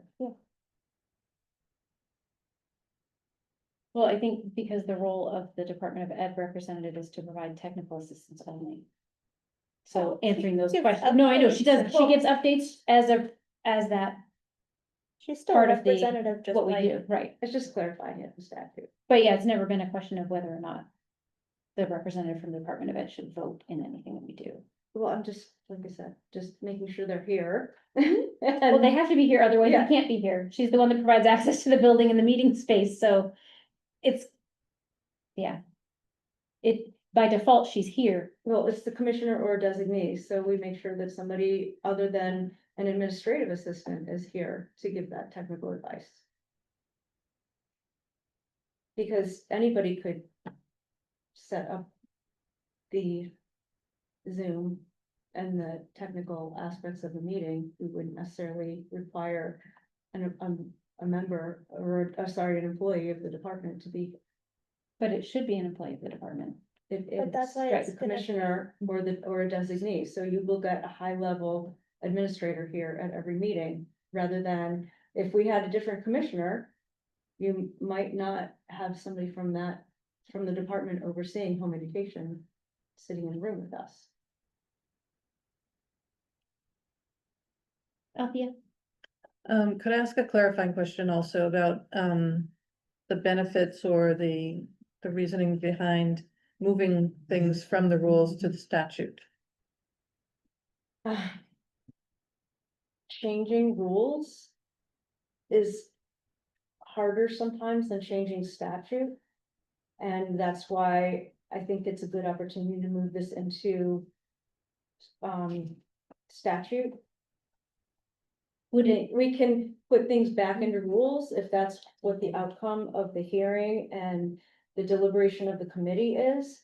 But I think that this is a way to get some of the rules changed rather than trying to approach the Board of Education and request rule changes. These departments are inundated with a backlog of rules. We already have an example of one rule that has completely expired and needs to be updated. So I think this is a way of reevaluating the purpose and the duties of HEAC and hammering out a lot of the points that have been brought up. And I think it's a valid and necessary conversation, especially after the last year. And I think that there was already an attempt to repeal the entire council. And rather than doing that, we need to have a fair public hearing where all of these issues are brought out to the forefront and we can come up with more specific language that suits the purposes of the council. So I guess it's worth mentioning that multiple members of the home education community have asked to simply retire at 3:15 and to not have those rules. So moving them into statute seems to be an unfavorable position that wouldn't be supported by the home education. Again, this is just a proposed legislation, and all of those, you will all have opportunity to give input and testimony. And none of this is set in stone. It could all be left as is. So this is an opportunity to get this out in the public. Yeah. I agree. I talked to my husband who started all this and he said, to get things going, he gave rulemaking authority to the Department of Education. We're now a mature organization or a mature movement in New Hampshire. It really is the logical and framework way of doing things is to put it in statute and then tell what kind of rules can be written. So the statute has to come first and then the rules. We kind of did it rules first and didn't put the statute background. So I think it's a good principle to do is just to move it. It is easier to change statute than it is to change the rules. Yeah, and I did go back, I received the research from back when the original home education law was made, and there is not much information about the legislative intent of HEAC. So I couldn't even find that, so I think we kind of have to go back to the drawing board with it and start over. And then make a determination about A, the necessity, and B, what does get put in rules versus statute. I think it's just one of those conversations that is over 30 years old and needs to be had. So with that, are you intending to move the whole of Ed 315 under the home education statute, or are you moving to at the same time, remove Ed 315 and place different rules within the statute? I'm intending to do whatever the multiple work sessions I'm sure will be, whatever the outcome is. We have to, it's not my intent, it's what the consensus is that needs to be done.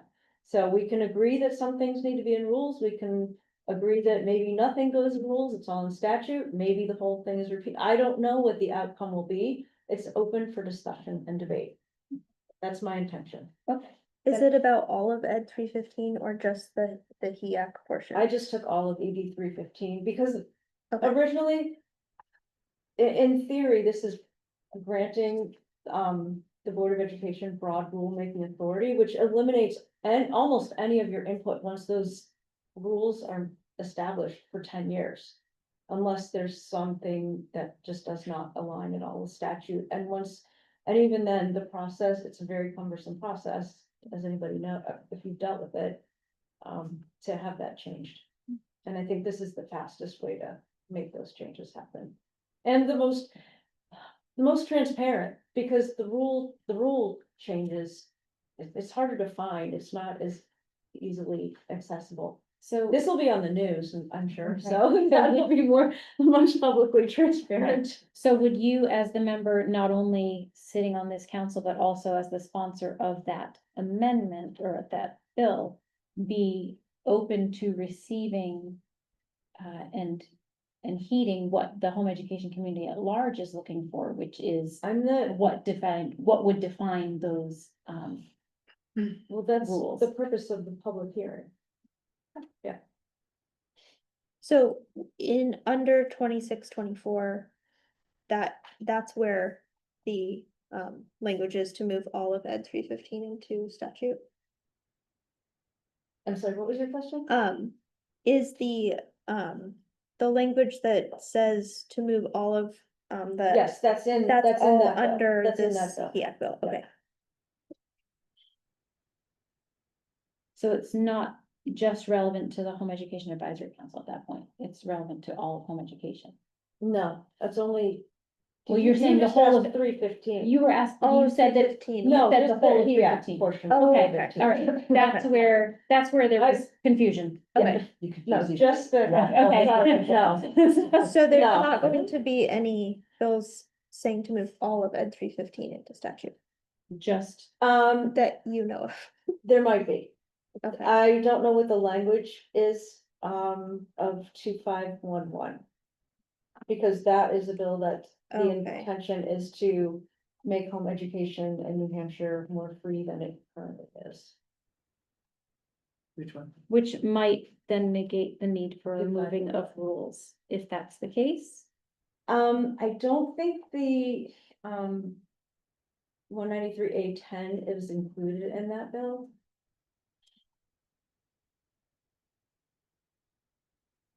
Relative to home education programs would mean all of 193A. I'm only, my bill Sorry, I'm only talking about Kristen's specifically bill. addresses 193A10. Okay.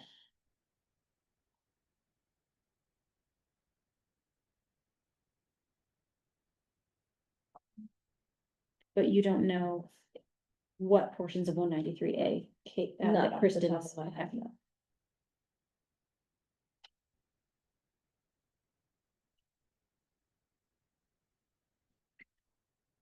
On 2511, you said make home education more free than it currently is. Do you have any sense of what that's gonna look like? I know it's not your LSR. I'm a co-sponsor, I can't remember if Representative Noble was sending it back for redraft or not.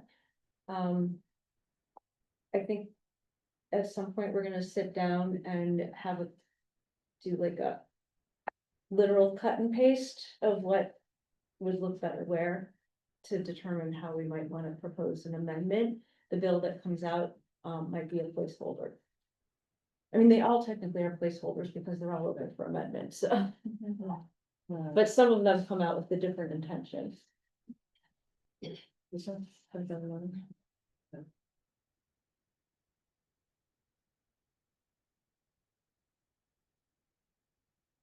said that's Friday, though, that the language is.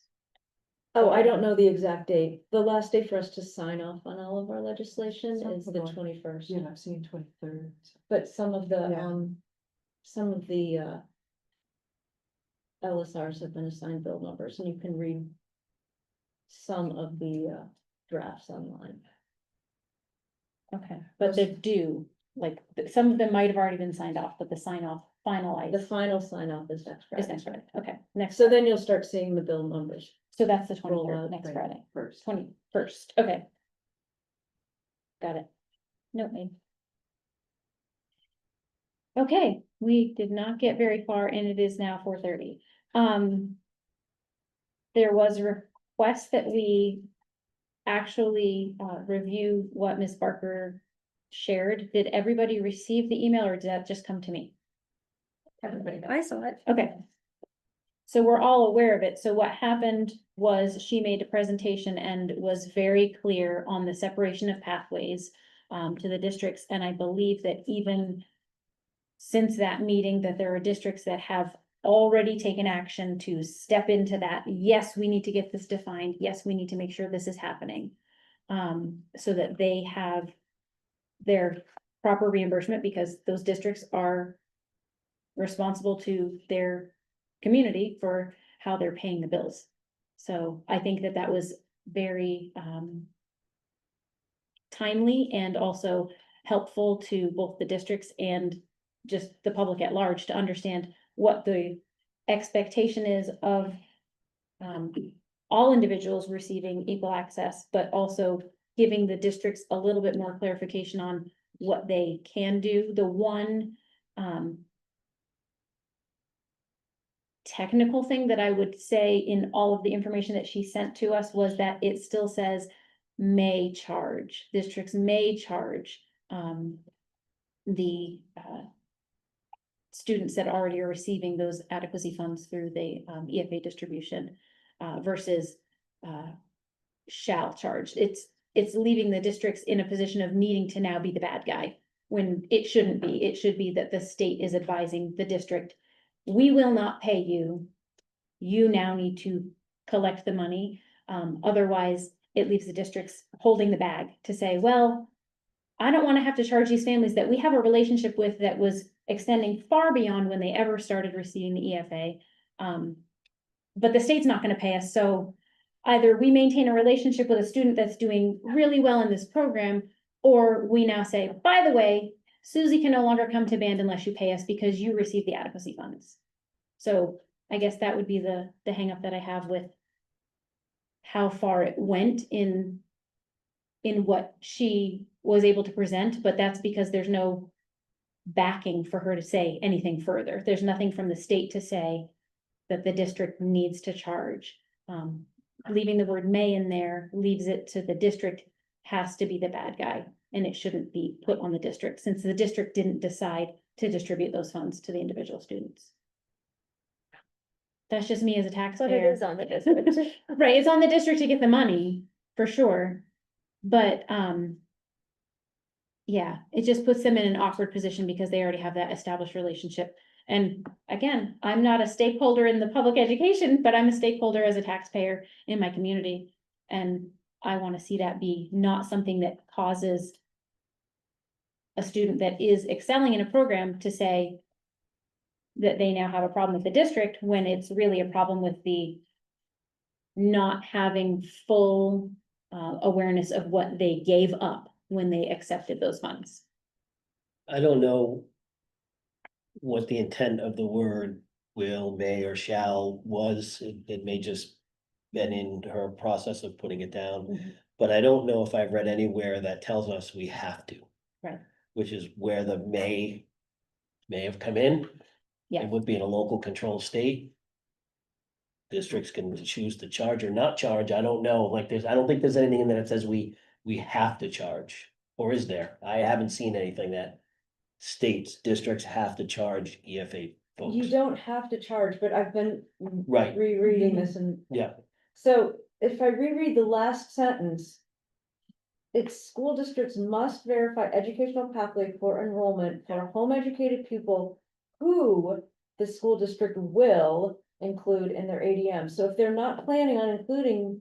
That home educated student in the ADM, then they don't need to verify that they're home educated. right. But that means they're not collecting from the state in order to pay for that student to access. And that's Correct. their problem. That's a yeah, problem. that- But- yeah. But they may require a student in the event that they don't have another way to verify that they're receiving education freedom pathway. I think that, like, that was a lot of mental gymnastics, but I think I finally got around to. Yeah. Did that sound Yeah, like no, a I- plausible explanation after all of the round? Okay. It just feels like there's a lot of circular discussion that still leaves the districts not with a clear line of this is what we are supposed to do, this is what we are allowed to do, and this is what we should do. Well, and there's other things that we have to look at too, like from district to district to district. Mhm. What are we charging? Yeah, Are we coming up with a rate based on a course, based on time in a seat, which seat time doesn't exist in schools anymore? It's all about competency, but Yeah. are we charging for the class, and what would that class normally cost in another setting? Or are we going to the extent of breaking down our per pupil costs based on the number of courses in a day, based on what it costs for a student to sit in a classroom, and then saying, this is what the cost is? Cause that could be two very different numbers. We could be saying it's $110 to take a course, or if a district decides to base on the per pupil cost broken down by, we have an 8-period rotating block, and another school might have a 6-period day, that number is gonna look vastly different. It could be thousands of dollars for a student to take a PE course, right? Right. Or an art course or whatever. So I don't think districts are even at a point to even have a calculation down yet of what are we gonna do? And I don't think anybody's gonna be on the same page, because districts are all different, especially with per pupil cost and what that looks like. So I think there's still a lot of conversation and So trying to figure stuff out. our districts, for any person receiving equal access, any student that does that, when they are receiving the funds from the state, what is the basis for them receiving those funds? Do they simply receive the full sufficiency amount, or is it a prorated amount based upon what access they? I are think it's receiving? I think it's a prorated amount Based on- based on, Per course, it's yeah. 15%.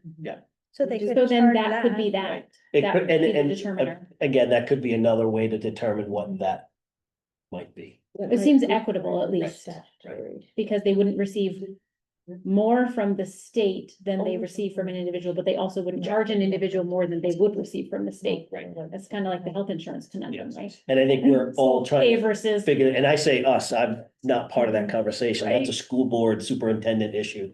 But I think everybody's still trying to figure that piece out, what Yeah. that looks like. yeah, Point of order, I think, not to interrupt the conversation, but I think if we go after 4:30, we need to make a vote to continue the meeting.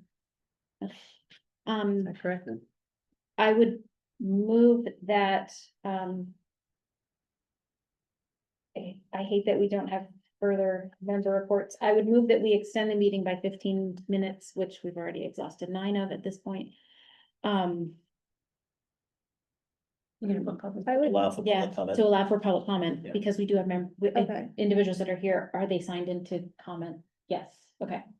So, I move that we extend the meeting to we'll say 4:50 PM for the purpose of public comment only. I'll second that. Thank you. Rebecca Anderson, yes. Heather Barker, Althea Barton, Yes. Joe Grant, Yes. Diane Nolan, yes, James O'Rourke, Yes, Michelle Robert. Yes. Okay, so at this time, open to the room for public comment. Hi, thank you. I was able to pick Mr. Lordstream before the meeting, but I just wanted to bring to your attention.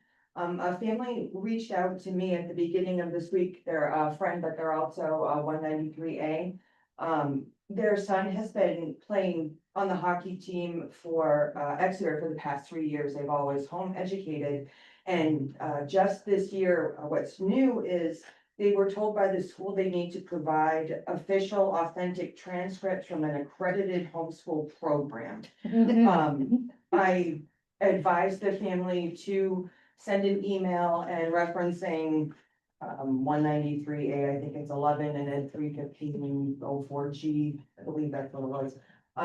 They received an email back stating that the principal would reach out to the assistant superintendent to see if they'll still be able to play.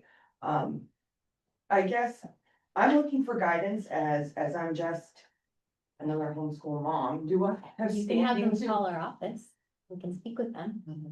Okay, that would, okay, because it is time sensitive. He's a Sure. senior who wants to finish out. We get those queries often, so. Oh, excellent. They're welcome to, All right, and I will. we can speak. It's especially concerning considering this student has been already receiving that, Yes. it access is. and now is being questioned in the course of normal procedure.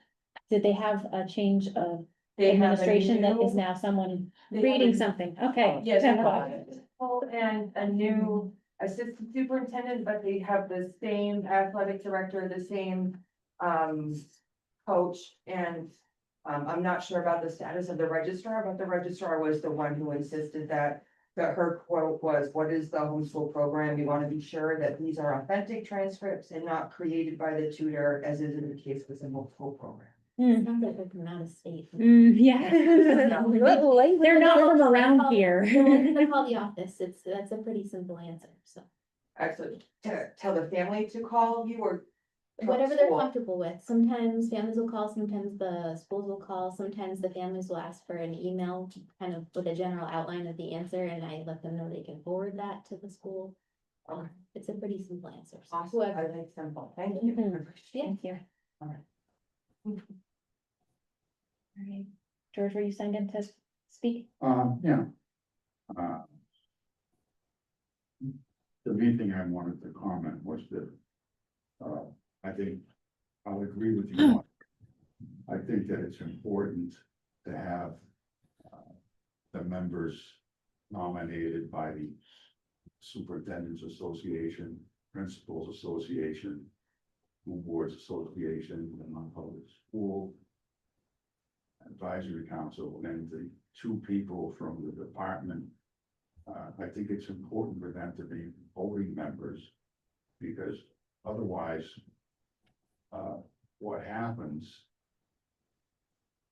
what can happen is that their input is just neglected. And I don't think that's a good idea, because HEAC was conceived as a group that was evenly divided between home educators and the other associations, so that it wouldn't be dominated by either, but so that the input from the public sector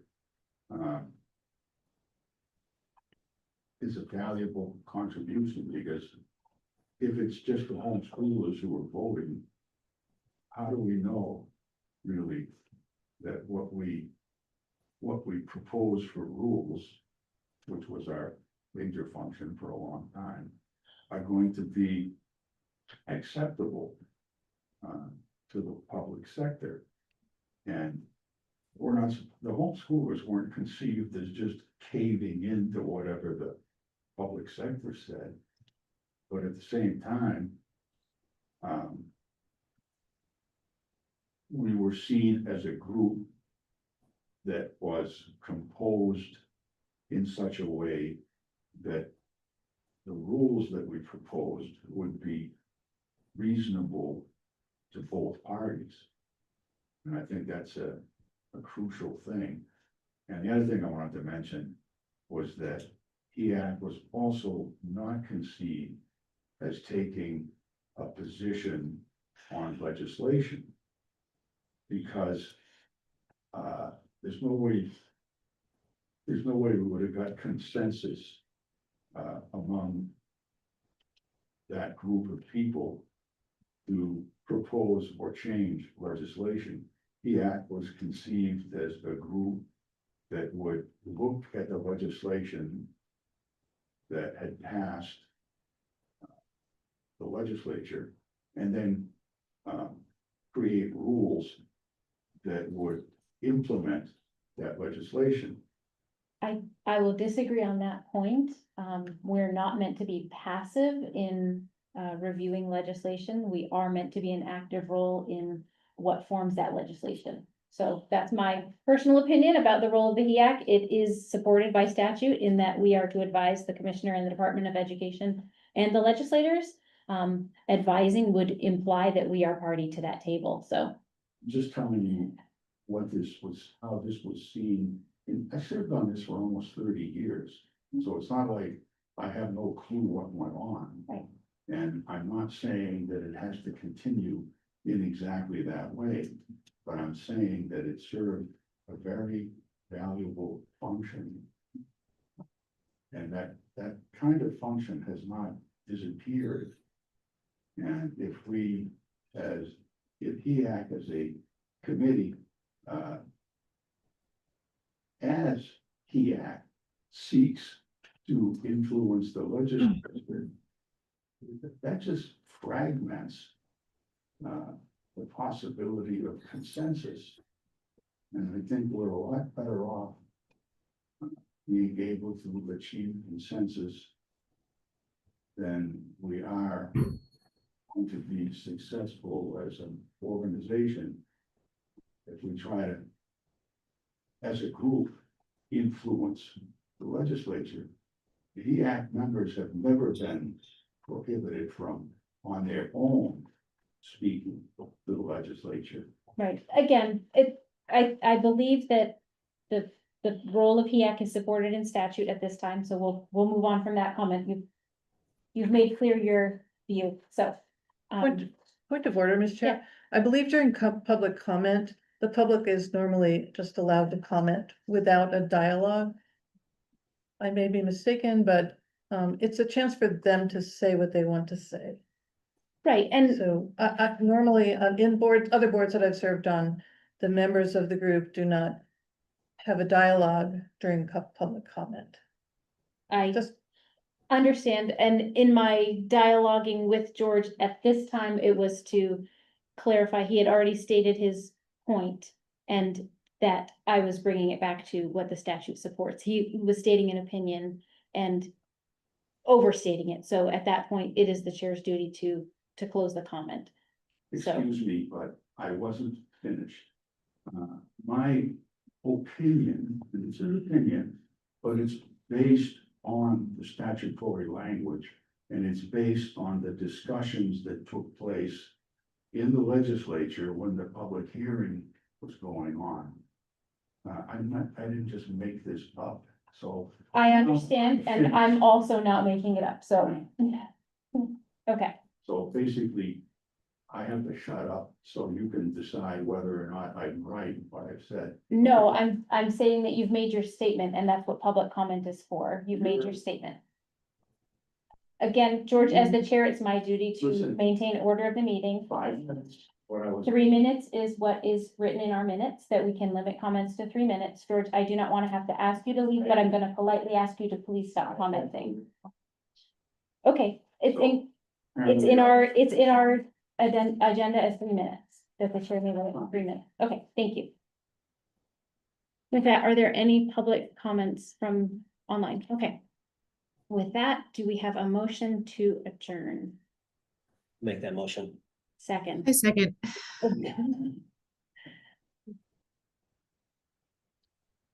Rebecca Anderson, Yes. Heather, oh, sorry, Althea Barton, yes. Jill Grant, Yes. Jane Millen, yes, James O'Rourke, Yes. Michelle Roberta. Yes. Done. Close. Recording. Sorry, the next meeting announcement was not made.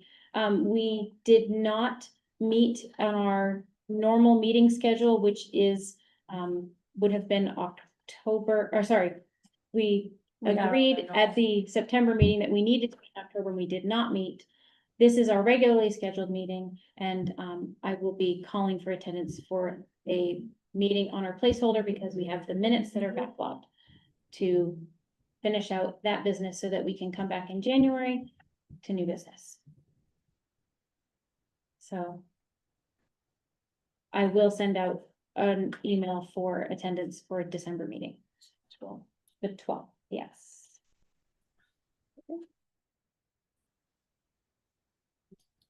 December 12th, yeah. So yes, now we're good.